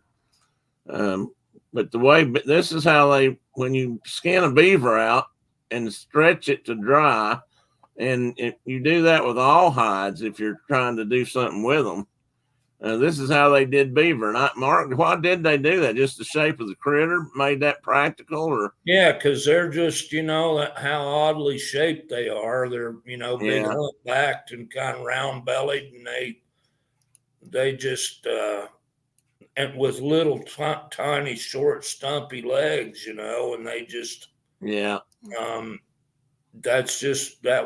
it's interesting to me that looks like the beaver on the like the carcass of the beavers right there on that hide as it dried. Yeah, that's true. And this one on the far left, right? They put it in a willow hoop and they stretch it, right. And then in the day, those guys were actually semi-brain tanning those hides. They were coating that in brain before. They didn't just dry them. They dried them and then they brained them. And it helped preserve them, Right. When they were out there all year long, or a season of trapping or whatever. But yeah, and brain is a natural way to tan hides anyway, to preserve them and make stuff out of them, like a belt, for example. I mean, you can make leather like typical leather. Well, maybe not like a belt, but because that's pretty thick. But you tan it; it's still tan. Those are chemical tan, but you can actually use brains to naturally tan a hide. And you just smear it all, kind of make a paste out of it and smear it all over the hide, roll the hide up for, I don't know I can't remember exactly how long. I guess it depends, and that they used to say every critter's got just enough brains to tan their own hide. And so that's what they would do. And then each hide that's how they would start the tanning process. And the rest of this is kind of, this is an elk hide over here on the far upper right, according to my notes anyway. And this bone, which is what that is on the far left, that's a scraper. And I'll show you in a minute what they do with that. But that's one of the reasons you stretch a big hide like this. And they would do this on the beaver too. You got to scrape all the fat and stuff off the skin, off the hide part here, so that it doesn't turn rancid on you, and to tan it. And that's what this lady's doing right here. She's using something very similar to this tool, and she's scraping down this hide. And if you look, this upper part looks cleaner, whiter, thinner than this down here, which has still got meat and fat and stuff clinging to the skin. So you scrape all that off, and you want the bare tan. And if you leave it like that and let it dry out, you get rawhide. And that's, I don't know what that is. I don't think that's a buffalo. That's probably an elk or something too. Oh, I forgot to say, and the other thing I meant to say, this is some of the modern day tools of the trade as well. This pocket knife is kind of the typical thing you'd see in a guy's pocket that does a lot of skin, and especially smaller critters. And this, I believe, that looks like a muskrat to me. This small hide here hanging on what looks like somebody's kitchen door. This metal frame it's on is called a hide stretcher. And that's what these are. This coyote's in the same thing. You stretch it out over this and you let it dry in a tube shape. And they refer to that as casing the hide, and you skin that animal just like you were taking his pajamas off. Some people refer to it as that. You start peeling it down from the back legs, and you literally peel the skin off the body and turn it right side out then and dry it that way. And I think I've got a couple more pictures. I should have told everybody, warning, there might be dead critters here. It's interesting that muskrat's dried fur side out. Yeah, because you don't sell them like that. You sell coyotes like that, but not muskrats. Yeah, muskrats. That's what I was getting confused about there a minute ago, because I started to say that, and I thought, well, no, coyotes aren't that way. But muskrat would be, you'd skin him and turn him wrong side out as you skin it, and then you'd put him on the frame that way, or the stretcher, as most people call it. And a lot of times, trappers, Mark did growing up when he trapped, they used just a board that was cut to the right shape and size, and they would pull the hide down over the board, which was shaped kind of like this when its board is exposed over here. And that's how they would they'd dry their hides. I think I've got that in a minute up there. But muskrats are never dried fur out. There's another beaver hide. This is another thing that was highly sought after in the fur trade era, and this was an ermine. And I've seen coats made from ermine, and I've seen they're because they're so white and brilliantly colored compared to everything else, they get used a lot for almost more like ornamentation on some things. But I have seen coats and things made out of them. And the ones on the right here are bobcats. And last I checked, probably some of the most valuable hides in this part of the country were bobcats. Or at least the numbers you get for bobcats is just, on some years, is astounding. Yeah, because they're a super abundant cat that all over North and Central America, they're super abundant.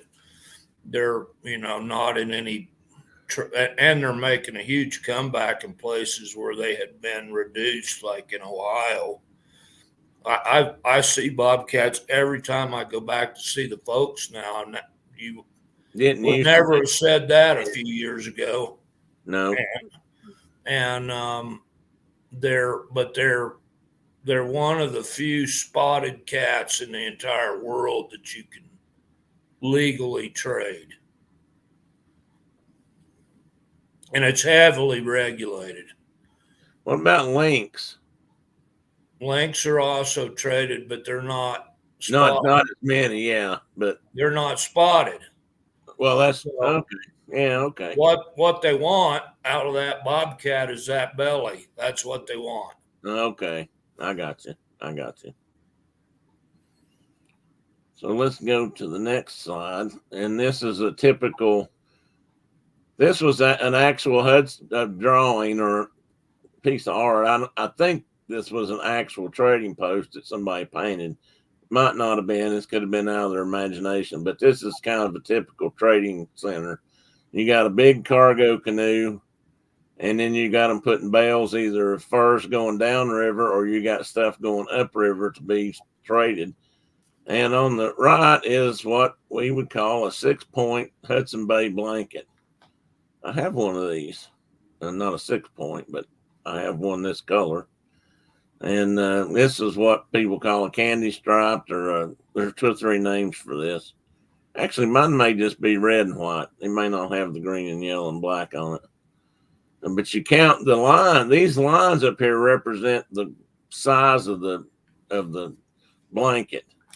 So, and this was also a way of, like, this blanket might cost 6 beaver. And that's what these lines represented. So the bigger the blanket, the more beaver it took, and that, got more marks, and that's how it became known as a 6-point. At least that's how I always understood it. Mark, you're welcome to clarify that if you. Yeah, I don't know this. I think you're correct.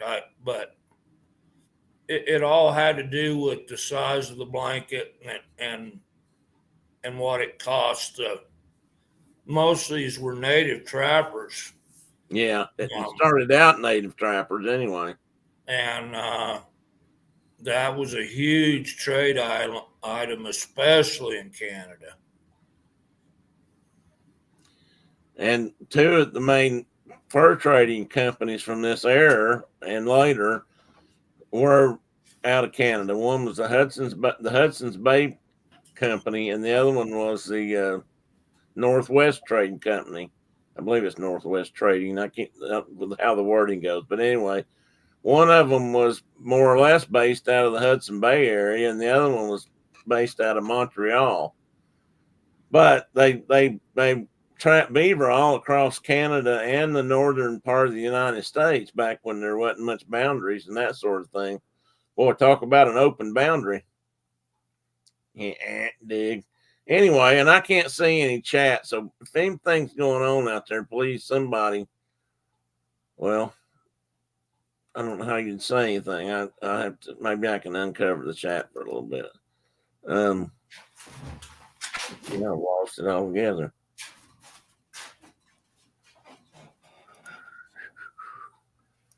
There I am. Okay, I can see it now. I'm back. Had to take care of some pharmaceutical things. We had La Chapeau. Okay, nothing. I hadn't missed anything. So the next picture, I'm going to talk a little bit about those fur trading companies. And there's a third one, and I'm going to add it in here in just a little bit. But these 2, the Hudson's Bay Company and the Northwest Company, were 2 preeminent players in the North American fur trade, especially in Canada, but also down into the northern United States. In fact, to the point that they were in competition with, trapping companies out of the U.S. But these guys got to where, well, I'll just kind of read it. There's two Canadian fur companies basically control the fur trade in Canada and parts of the United States for trade until the boundary was set at the 49th parallel, and that was in 1846. So that's where the current boundary is, or I believe it's still that way all the way across.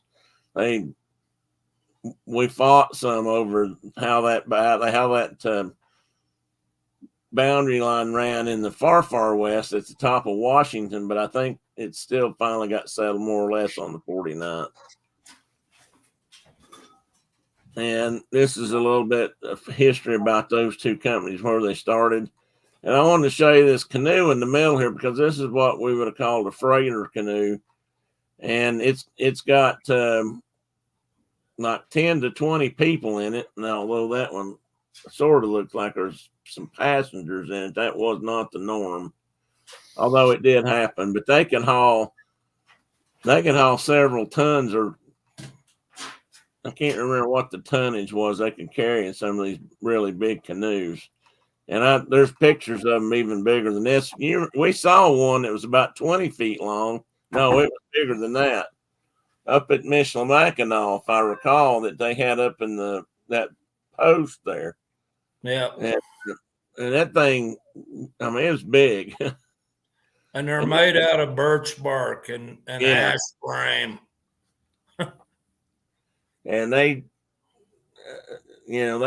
travel hundreds of miles into the wilderness packing supplies. They'd pack in the trade goods, and then they'd pack out the fur.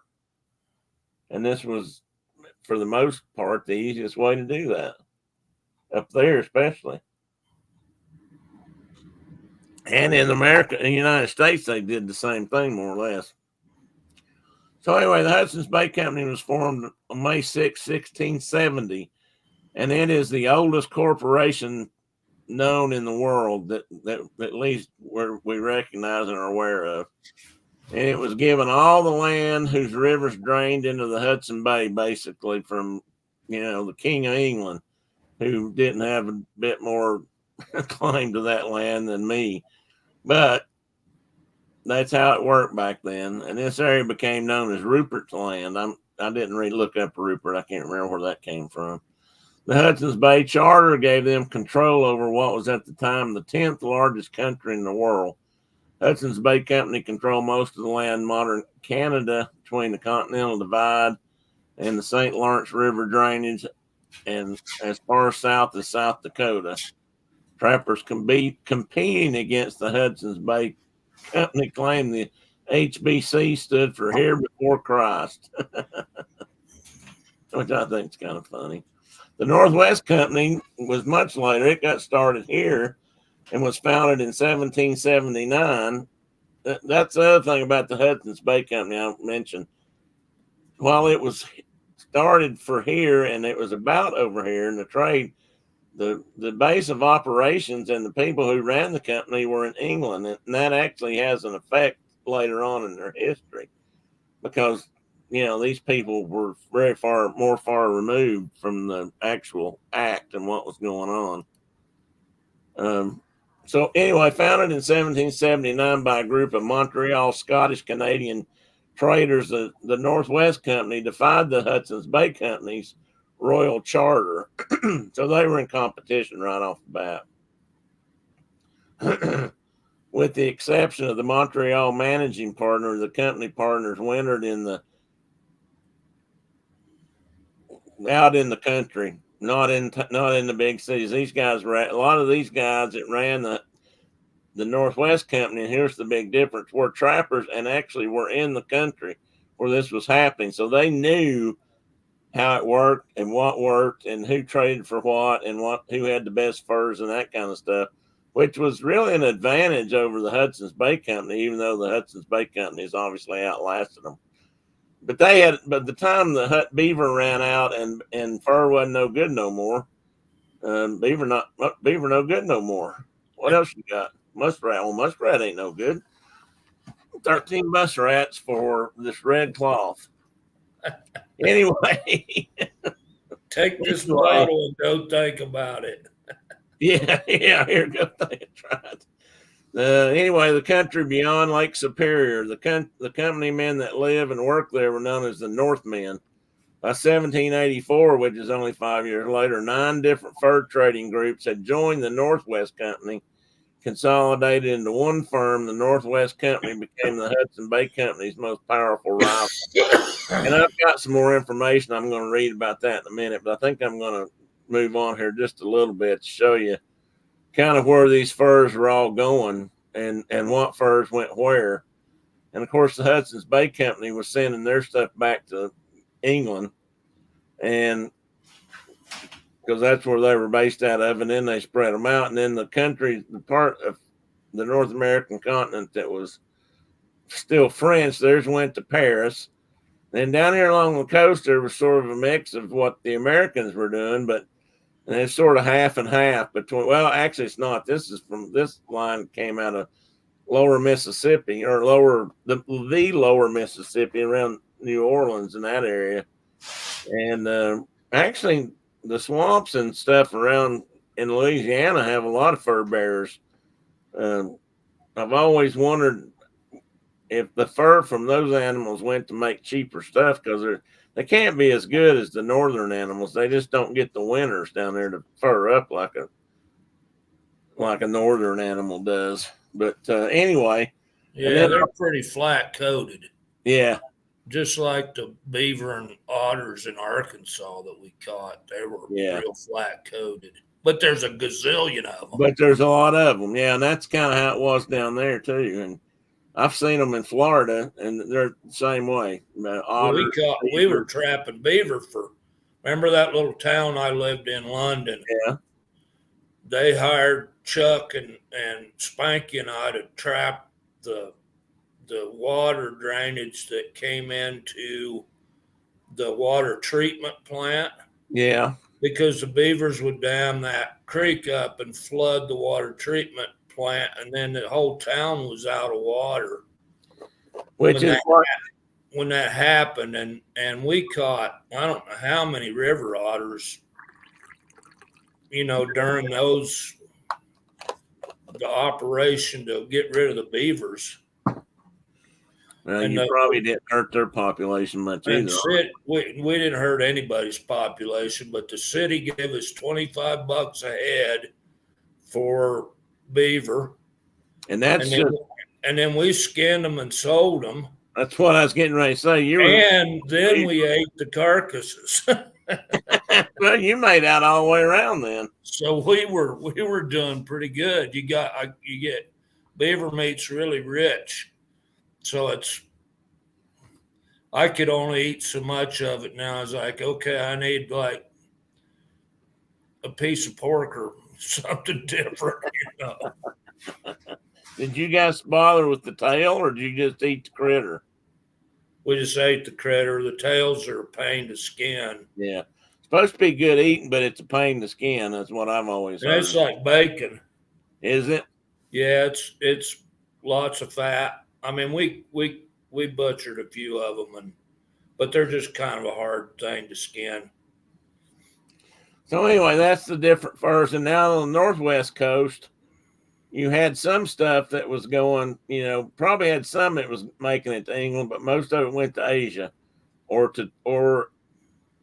and this I guess would still be part of Asia, but up in Alaska and this area along the coast here was mostly Russian traders and trappers.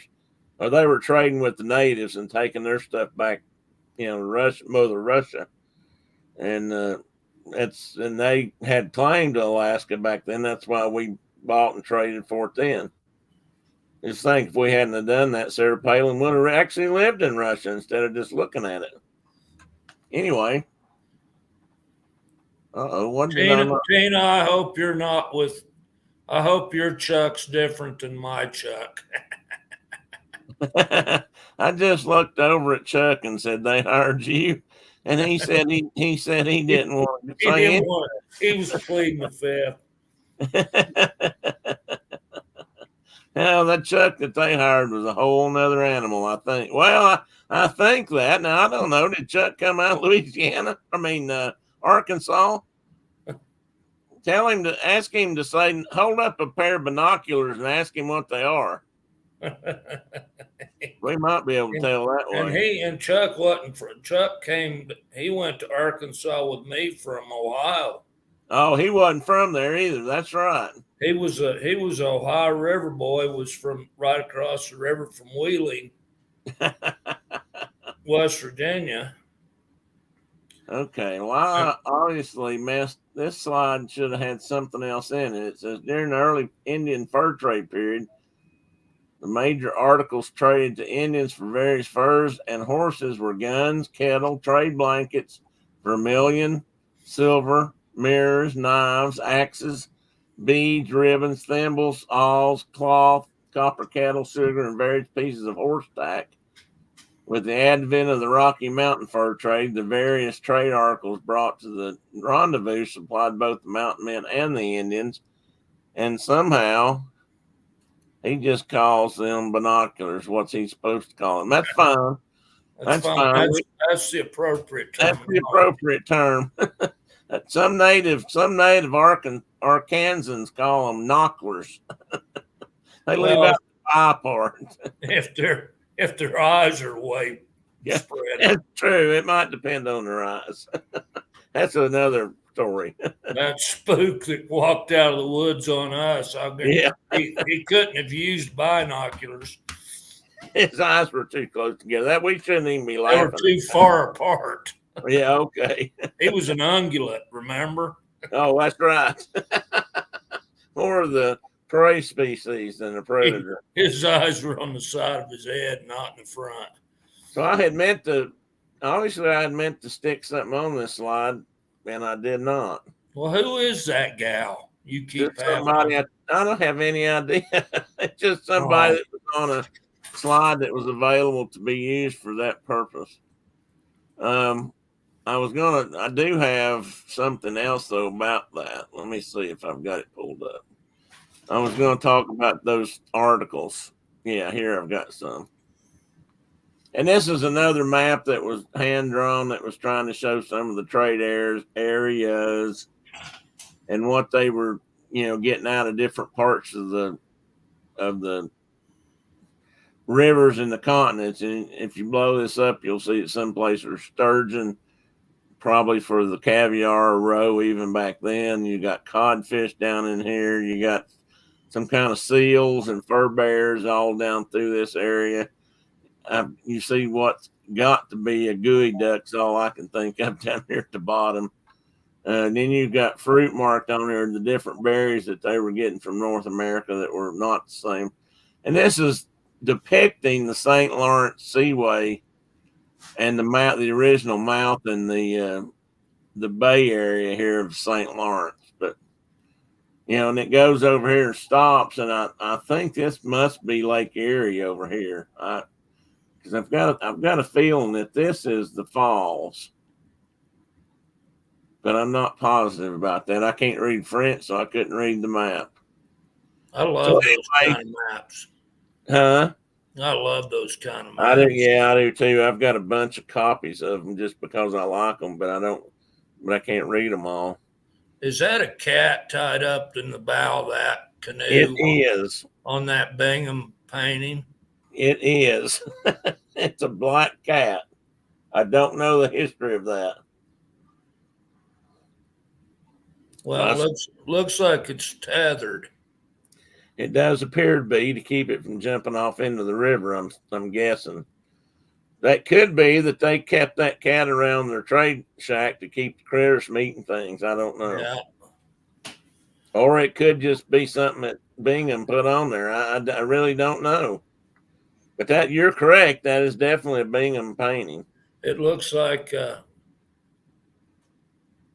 it's big enough. It might be a painter. Well, it might be. It is kind of oversized. A black painter. Because they live all over North America. True. They're usually in caves with other critters. With Yetis and Sasquatches. Yeah. Mike, if you're still listening, he may have gone to buy a Christmas present. So here's some of the stuff they were trading. Uh-oh. What did he say? Sorry, Chuck. Chuck does only have one. Oh, well, sorry about that, Chuck. Nothing personal, buddy. Didn't know that. So does my daughter, but she doesn't say Knockler, so. Mike is still here. He's just unloading the dishwater. Well, good man. And Carkey says, Tina, my daughter just walked by and saw your profile picture on the screen. She said, I'll be watching, always watching. I told her that you're actually always watching. Try many streams at once. So anyway, these are just some pictures of trade happening, trade coming down the river, or going up, I suppose, but probably going down. And then this at the top was I think that's a Catlin painting, but there's buffalo hunting. So eventually the buffalo hides and different things from the buffalo became part of that same trade circuit. And this is another map, and this one shows more of the continent, but it's just almost not readable. But this map was famous. Let me see if I've got the slides on this one. Hang on. The notes, I thought I did. And I may not.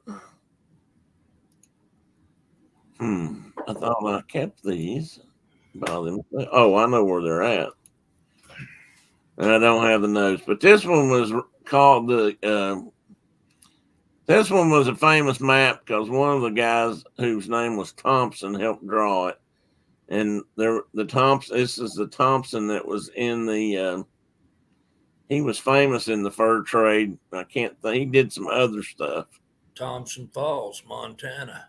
Yeah, it was that guy. But Yeah, I can't. He worked the Blackfoot country mostly. I was trying to find him. I've got, On the unfortunately, Canadian side.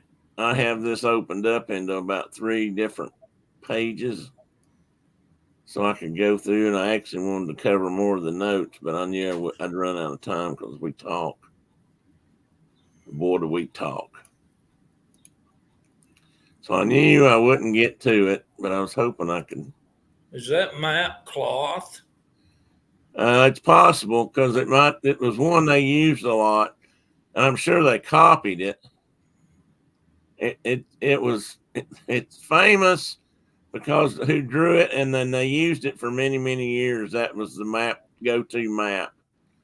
It was something in Thomas, and they went out there and mapped the country and drew it. I think for the Northwest Company, or it could have been, they might have started out as Astorian trappers, which was more or less the American company that got involved with trading. And that there's some famous people associated with that I bet a lot of people have heard about. Actually, there's a Pacific Fur Company too that were primarily getting, animals off the West Coast and trading. Well, Yeah, they were catching sea otters and sending them to China. Yeah, that's exactly right. Well, I can't find that map now. Here it is. Map of Northwest Territory, the province and part of Canada stretching along from the Fraser River on the west to Lake Superior on the east, and it was drawn by David Thompson in 1814.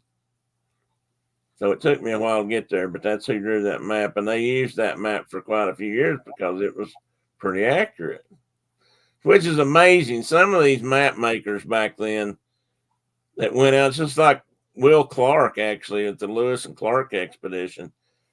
He made maps of that country. They traveled up the Missouri and across to the Pacific coast and drew them by hand, and from his notes and things, it turned out to be just about as accurate as we can do them today. It was amazing how well some of those guys could draw a map and get them correct. I mean, it blows me away sometimes.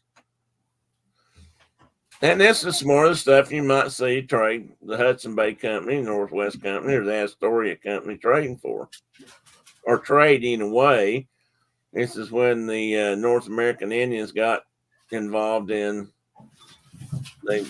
Were introduced to steel arrowheads, so they didn't have to chip flint any longer. And these heads actually outlasted flint heads by a long shot. Oops.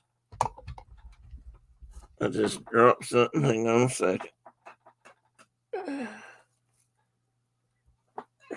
And part of it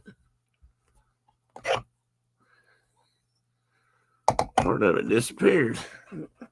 Oh, there it is. I was afraid I might have melted it. It's supposed to be a coffee warmer, cup coaster thing, but I don't know if I trust it. It feels rubbery. Anyway, and you can see this kind of stuff. Mark used to do a lot of this kind of stuff when he lived in Montana. And at other times, he's been to a lot of rendezvous where they had this kind of stuff. But when I used to go, also, we had a friend that dealt in beads, had a couple of friends that dealt in this kind of stuff. And you'd see a lot of this. You'd see boxes and boxes of beads in these kind of strings. And I don't know, Mark, were those numbered or were those done by weight? Do you remember? Actually, numbered. What do you mean? Well, like a string had 100 beads on it, or was it a weight of beads? I don't remember. I don't even know if I ever knew that answer. Those skeins like that. I don't know how they put them together. But then once you get them home and you start working with them, you end up with something like this you see here in the lower right. Or they're Yeah, kind of so mixed up. they're, now they sell them in plastic packages with Yeah, by the weight. by weight. Right. And then, different sizes of those beads, but Right. And I've got a couple of size examples here in a minute. I was And going, my wife's grandfather found several of those steel trade points in Nebraska. oh, really? I was gonna go find them and show them, but they're do show and tell. But they're just like those. They look just like those points. Have you ever found a steel tip, trade tip? No, but her grandpa was a big time arrowhead hunter, artifact hunter in southwest Nebraska, and found beautiful points and some really cool stuff. And my wife's bringing me. Thank you, darling. Look at that. Look at that. Oh, I can't see because I got my screen covered up. There you are. Oh, yeah. Okay. Yeah. Other folks can, and they Well, I can too now. well, I don't have it held up. Well, I mean, I did. I was And saying then, about trying to make you bigger, but I don't. If I do that, I'm gonna mess up my. they're made out of some of them. The natives themselves likely built over time, but these are all actual trade points. They're all notched like Yeah. And they were Well, Mike, have fun out there. That same location, he found this gunflint, which is kind of cool. Yeah. I've never found one of those. That's interesting too. If you think about it, those points, those steel trade points, while they lasted longer on an individual's arrow, or could, historically, they're not going to last as long. Flint arrowheads are going to lay out there forever. These things will eventually rust away. Yeah, I mean the points, the stone points last forever and ever and ever and ever and ever. Like that's an Eden point. It's broken. A broken Eden point. It's probably 10,000 years old. Christmas. And these steel points that you're showing are probably maybe a couple of 100 years old at the most. And here's the broken end of probably not even that old. One of my favorites, which is I can't see if it's showing up or not. That's the part of it. That's the base end of a Clovis point. Oh, which is 13 to 15,000 years old. So Mike and Diana are leaving. Mike's been taken off for torture and interrogation. I mean, Christmas shopping into town. He said he's been dragged away to go to the mall. Have a great Saturday, everybody. You too, Mike. Diana, don't beat him too hard. Let him look at the trailers. Chuck lost that eye playing street hockey. Carol, thank you for saying that in front of my husband. He's what? Oh, I don't know what she said. Tina, my daughter, just walked by, and I'll be watching about the watching thing. You probably told me, Tina, and I probably forgot. You got to remember you're dealing with a faulty memory here. If Mike's good, buy him a cookie. Yeah, get him a cookie. For God's sake, get him a cookie. Carol says she's laughing about what Tina said. If you're going to the mall, get him one of them great big soft pretzels. Yeah, one of them great big cookies. And if it makes you feel any better, my husband thinks my whole involvement in this YouTube community is a bit weird. He doesn't have online friends, just online Scrabble opponents. He's a little bit weird. No, he's not. I'm kidding. Then Carol said it's so impressive to see the work and craftsmanship that people had to put into their survival tools. It really is. Then we said bye to Mike, and then Tina said, "You see, Carol Tim was the only one of two in the community that Chuck will watch." Well, I thank you, Chuck. He's met many of them, but still doesn't watch their channels. So, well, thank you, Chuck. I take that as a high compliment. Well, at least if Chuck's selective, he has very good taste in channels. Well, I agree. I just happen to agree there. If Mike is good, buy him a cookie. And then Carol said, "Now you're talking, Mark. Love those big pretzels." She's talking about a big pretzel too. Me too. The Can't big soft. Is that what you said? Big soft pretzel? Okay. I Yeah. thought you said big soft cookie. I haven't had one for years either. Now I can't I'm get over trying how. craving them. I can't get them out here, so. Well, that's a good point, Tina, because here's two things to realize. They made beads. In fact, Mark has a handmade bead that he found not too long ago. Yeah, the 15 minutes before I broke my leg. Yeah, exactly. But these beads are glass beads, and they all came out of the European. Most of them came out of Eastern Europe, Italy, I don't Czechoslovakia. I don't even like touching it, but this is a stone bead. Yeah, that they I made probably that had washed out of the riverbank, and it probably came out of somebody's grave, and I picked it up and put it in my pocket, and then I broke my leg. It probably tells you something about that bead. So let me move to my next slide of trade good. Here's some more things they traded for. I always like these beads at the bottom. I don't know how accurate they were exactly, but they were. I don't know. Did they trade for those here? Or those mostly African beads, trade beads. Those chevrons? Chevrons, yeah.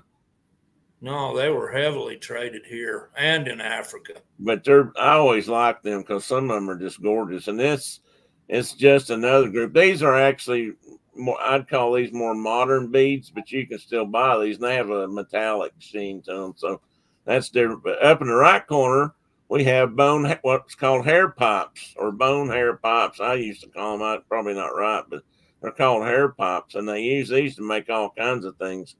Chokers, breastplates. You see them if you watch a lot of movies, and they have. Hey, Michelle, welcome in. You see them used for breastplates in front, and warriors would wear them. I don't know if they actually wore them in combat. Maybe they did. But anyway, they did that. But they were just for show. Yeah, they didn't really stop anything. And the really cool thing about those bone hair pipes is that they're camel bone. Yeah, that's right. It was another worldwide traded item that they traded all over literally the world. You think about this for a minute. In the native First Nations people of Canada and the United States or North America, they traded for stuff all over the continent. I mean, they have found flint from Minnesota and Mexico or up in Canada, and they found stuff from down there up in Canada. I mean, they traveled, and it's been proven now that the natives traveled all over this continent and traded goods. They had trade routes just like the Europeans. And then you get down to this fact, and when we're at this point in time, you've got European traders coming to the North American continent, and they're trading camel bones pipes to the Native Americans here, and then in turn maybe taking something back to Africa or wherever they got these camel hair pipes or bone pipes or bone hair pipes. Yeah. So I mean, we got just a bigger trade, worldwide trade. I mean, it just kept growing, which I think is fascinating. And this in the middle is not a tomahawk. Here's your tomahawk, sir. This is actually more of a trade axe that they carried. It would have a longer handle and would be more for chopping wood, maybe chopping heads, but not throwing, like Daniel Boone to cleave the tree in half.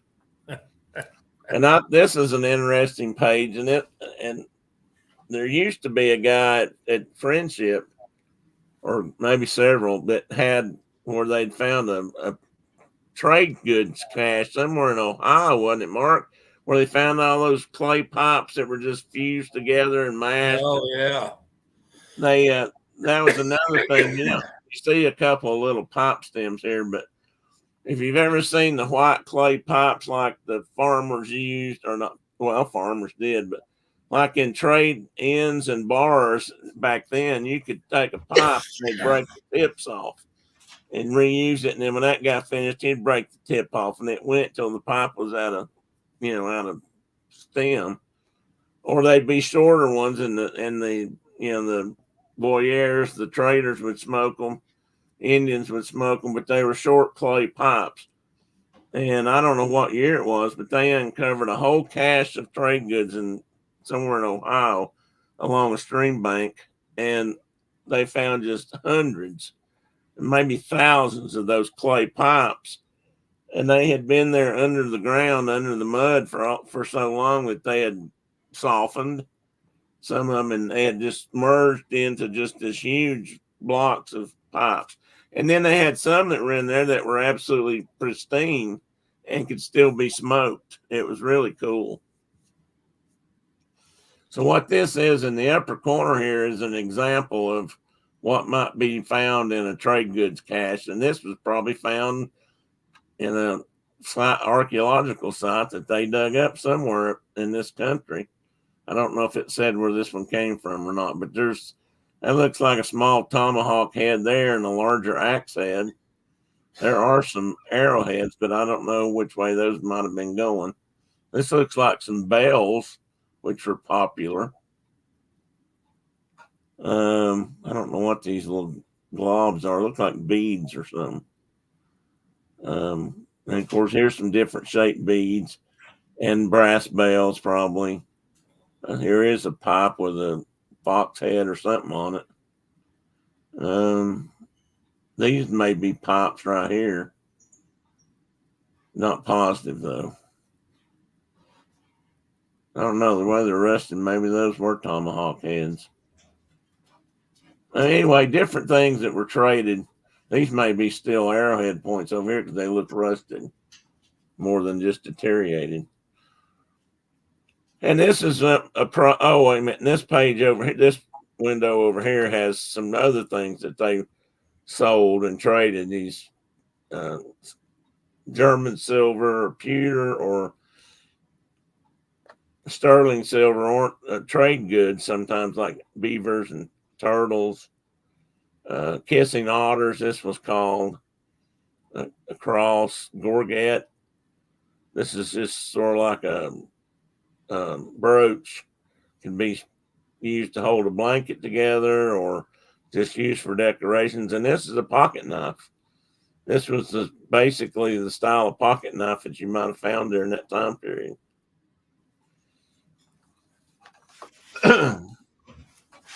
Mark, can you tell them a little bit about beadwork? I can't talk. When you come back or whatever, I got to take a break. My mouth is drying up. We're talking beadwork. I don't know what that is. Well, I don't know what it is. I just talk about what they've done, but I'll talk about it in a minute. Go ahead. But this is an example of some of the beadwork that you might have seen come out of some of those trade goods. And these were obviously more for special occasions or ceremonial occasions. And this bottom work here is and this is a modern made piece, obviously, but they've just got beads strung in a specific order of color. Hey, buddy.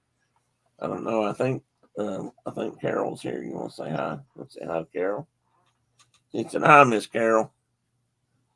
And Miss Michelle is or was here. Man, I don't recognize what that garment is or where it's. No, it's some kind of a dress or or a shirt. But anyway, I just picked it up because it was bright. And I think I've got some better examples here, such as this. It hurts your eyes bright. Yeah. And this is a saddle. And this is pretty sure this is a native style saddle that has been covered in beads for, I'm sure, ceremonial purposes or just for showing. But you also see back here at the back, got some sort of a, I don't know, that could be a shirt, but it's probably some sort of hanging decoration in the style of beads. That's called lazy squaw. And it's loops of beads that are that are nailed on each end and then in rows. And in fact, all of this is lazy squaw, looks to me like. And you can kind of look at it and you can sort of see how it's done. And then there's applique, hence the fake applique bear today, if anybody noticed, where you actually sew each bead down or every other bead or something to that effect down to the item. You sew it through the carpet or the carpet. You sew it through the top part of the layers of the leather if you do it right, and you don't even go all the way through. And you've got these little fine hook needles or little fine needles, and you sew that. And Brenda has done some of both for me, and I had some really gorgeous stuff beaded that she did for me a long time ago. One of them I can no longer find, and I'm really upset about it. And here's some more trading going on and some more trade goods. Mark's got this upper left is a like a pipe bag, what they call a pipe bag, or could be used for other things, tobacco pouch. And it's beaded at the bottom and then has these hangy doos that are beaded. This middle part is other things that could be traded. These are flint and steel these are strike lights they use on a piece of flint to start a fire with. These are still metal fish hooks, which would have been, to many Native Americans' delight if they could have that. And then down at the bottom are some awls, different size double-ended awls, or maybe they're single-ended. You could stick one end of it into a stick or something and use it as a handle, I'm sure. And this piece over here is a gorget that may have been a thin coated silver of some sort in its day, or maybe it's brass or copper. It looks like copper to me, even though it's not green. It's probably been polished a little bit. But that probably wouldn't be traded together like that, but that's something that would be made from articles they did trade. And again, this is just more of the same. I like these beads up here. These are pony beads, bigger beads, and I like that color yellow. To me, that's sort of a mustard yellow. May not be as dull though. And other trade goods, these little bells and cones were dangly and they made noise. And you see these on dresses that they danced in and things a lot because they make a sound as they move around. These are belt buckles. I don't know what those are in the very back. And again, strung beads and then just loose beads. And that same girl drinking her coffee. And here's another example of how they would haul trade goods upriver in a big canoe and bundled in bags. I don't think they carried, I've got some boxes here. Honestly, I don't think they carried big boxes in canoes. I think those were probably things they were shipped in, but not carried upriver in. Anyway, here's a couple of different styles of beading. This upper left one, to me, looks like the end of a knife sheath or something. And this bottom one down here could be a saddle bag. Pipe bag or a quiver. Yeah, okay. Or a bow case, maybe. I don't know. Do you think that's an actual style for anybody? That's not woodland, is it? Which? The green on the bottom, right. The green.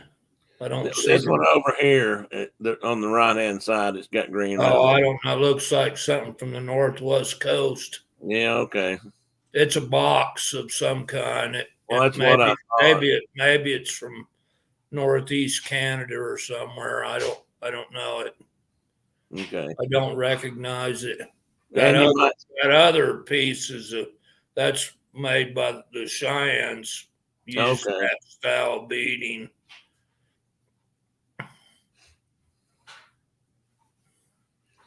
And here's what I was talking about by boxes. You can see this is trade goods packed in boxes, but this works okay in a wagon or on board a ship or something, but this ain't worth a darn when you try to put it in the bottom of a canoe. But then you might see it out like this on a blanket. Mark and I used to do this. Brenda used to make shirts, and we had a little we had little Thomas Hawks or axes we traded and sold, fire starters, possible bags. Looks like they're trading on the Navajo res. Well, that could be. Oh, that's probably your photo as a background. Yeah. There's some awls. There's a ball or mold. Bullet molds. These little metal handled ones I wouldn't want to use. I guess you could put a handle on them, but this tin, and this is a modern trade blanket, but you might have seen something like this at rendezvous especially in the Northwest. You got some old scissors. I can't remember. We saw some of these somewhere. And God, where did we see that? Was that in a? Oh, actually, I've seen a pair of those scissors on Oak Island, Mystery of Oak Island or whatever. They found a couple pairs of these old scissors.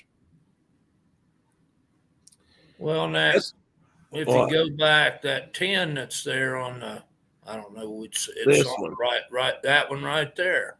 It's got it's got a removable lid that has a magnifying glass under it. I forgot to start a fire with. And that's what this kind of a tin was sometimes used for, was to carry char cloth and maybe some small pieces of flint or a strike-a-light, and this would be your fire kit. And this one came with a magnifying glass. So if you had a good sunny day in the right place, you could take this lid off, and there's a magnifying glass in here, and you can start your fire with a magnifying glass. And most kids know how to burn an ant with a magnifying glass. Or char an ant. That's what I was going. And this is actually a trader's cabin, and this was taken in 1978. Or maybe even 97. I've got this written down here. It's in the Brooks Range in Alaska. And I believe that where I got it said something about that the guy sold stuff to Hudson's Bay Company to this day. He traded with them still, but who knows? But this was actually an active cabin. Oh, he's standing right there. I don't know if you can see him or not. This is an actual trapper's cabin. This guy was still doing the job back then, or in that late in time. And I had that date written on there, but I don't see it, so I must have cut it out when I was doing the cut and dye there.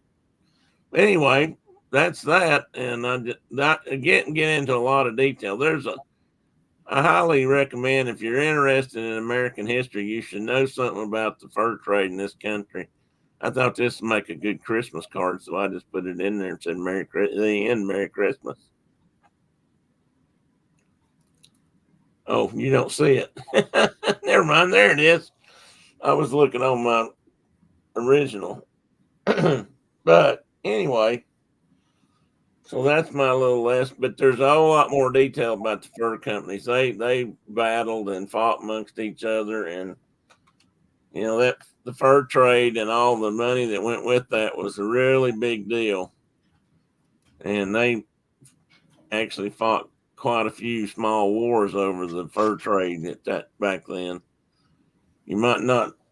You gonna stay up for a little bit? You're not up high. Nobody can see you today. I got the camera adjusted wrong, don't I? Oh, that's what's making you mad, huh? Well, a lot of the conflicts that occurred in the country, in this country, and probably Canada as well, were specific to the fur trade.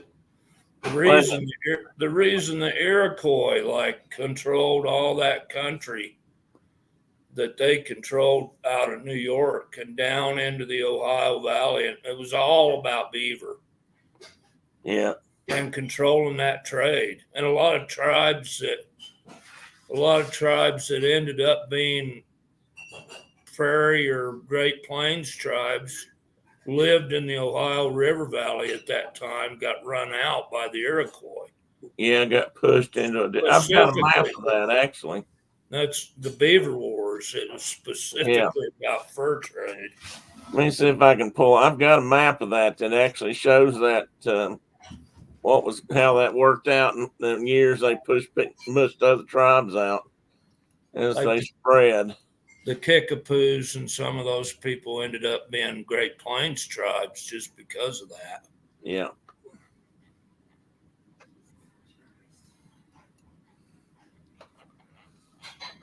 Let me see if I can find that. Yeah, right here it is. Let me see if I can make this. Let me see if I can show this on the screen for a moment. You'll see what Mark's talking about here.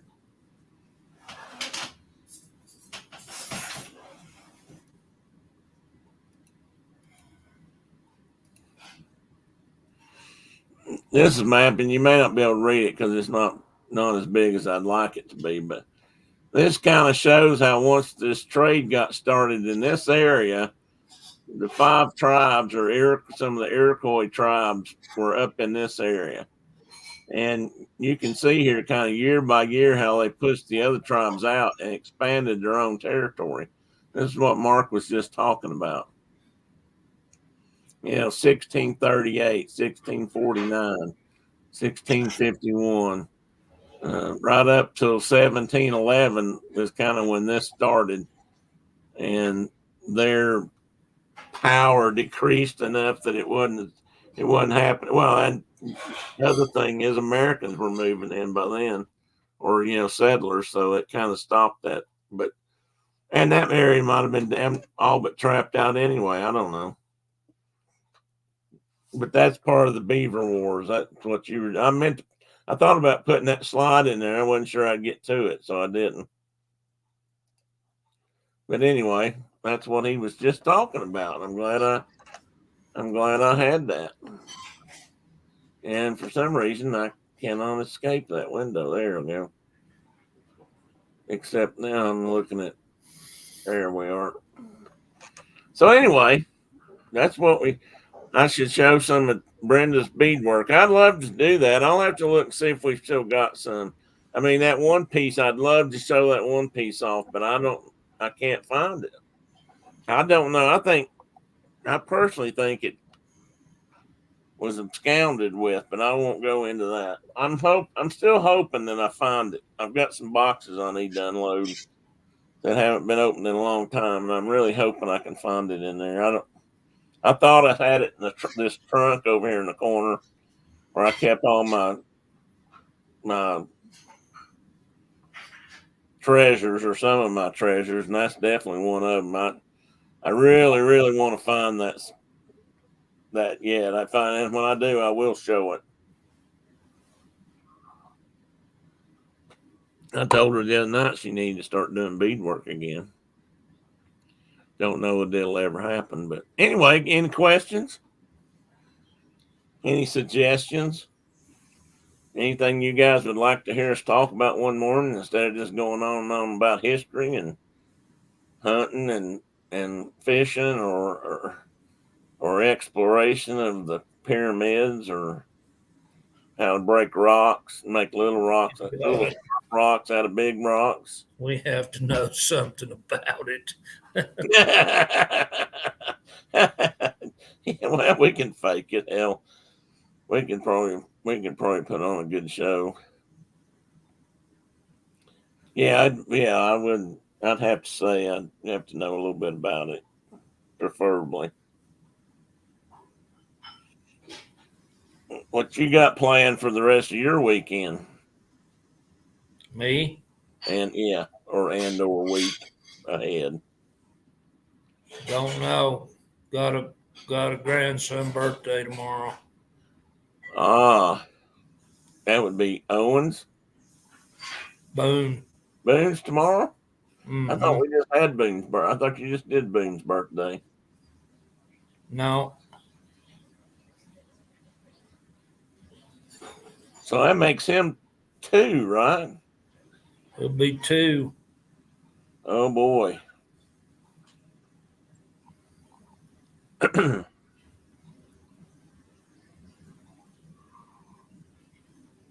think Michelle's dog. She's talking about her dog opening up the baby gate in the house. Well, dogs are good at that. If it's a sliding kind of latch, they can figure that stuff out. You used to have a cat that knew how to open doors with a handle like that. If the handle had a handle piece and that handle turned, he could work that handle. He knew how to do it.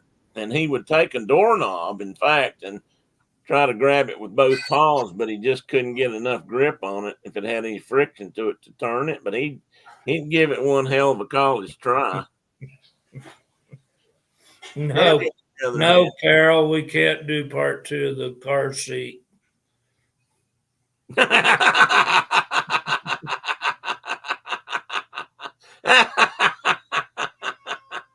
hang on a minute, I gotta let Teddy out. He says that's too much. He can't bear the embarrassment of that. He agreed with Mark and what Tim, what did you do? How did you get so lost in the car seat world? There you go, buddy. Brenda.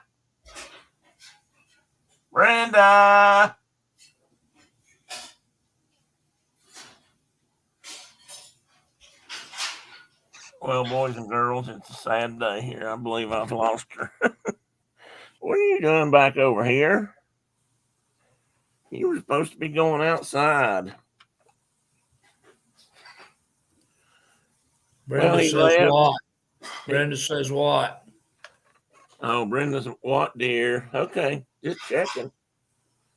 He even locked me out. He locked her out of the house one time too. That's not good, is it, Ted? Teddy says, I don't know why anybody'd want to work a doorknob. I don't want to go out of the house.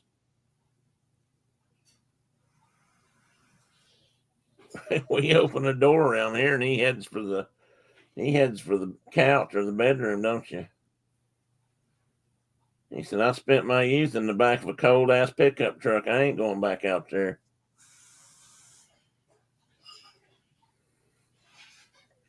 Not now that I've got it made anyway. Yeah, don't you? Don't you have it made? Because him's a good boy. He is. Anyway, folks. Yeah. Michelle, that's all. You Go. go. All right, brother. You take care of yourself. I'll All talk to you later soon. on. Later. See you, everybody.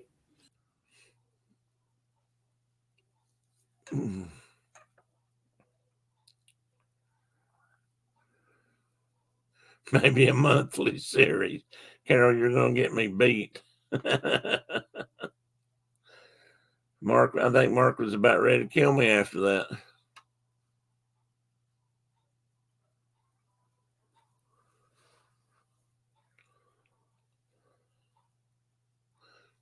See you, Michelle. Well, I'm going to be saying bye here just in a minute.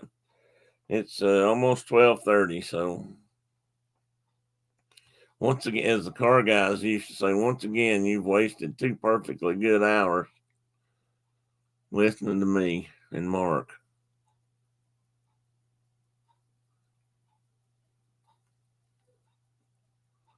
I need somebody else on there to volunteer to come on and talk about something with me. so that I can shut up and let somebody else tell somebody something. Teach me some stuff. Not that I'm teaching anybody anything, but I like learning new stuff. Uh-oh. I just blacked my screen out. There it went. Fortunately, that didn't do it over there, so you guys didn't see it. All right, guys, I'm gonna skedaddle. Thank you for being here again. Love you guys, and take care. Have a great what's left of your day. Chuck, I don't know what you're watching today, buddy, but we're getting down to the last couple of weeks of college football for the whole year. And even if it's teams I don't normally watch, I'm probably going to watch some of them today because I can't bear the thoughts of no more college football for 8 months. That's a sad thought. It seems like it takes forever to get here, and then once it does, it's just all over in a minute. So anyway, I'm going to say bye, guys, and you guys have a great weekend. Everybody say hi to your families. Give everybody a hug and a kiss from us, and we'll see you again next week, I hope. He says he doesn't watch college football much. Okay, well, and you can enjoy some hockey or something today, but I'll probably be watching football today since I still got some. So bye-bye, everybody. Take care. Thanks for being here again. Have a great week.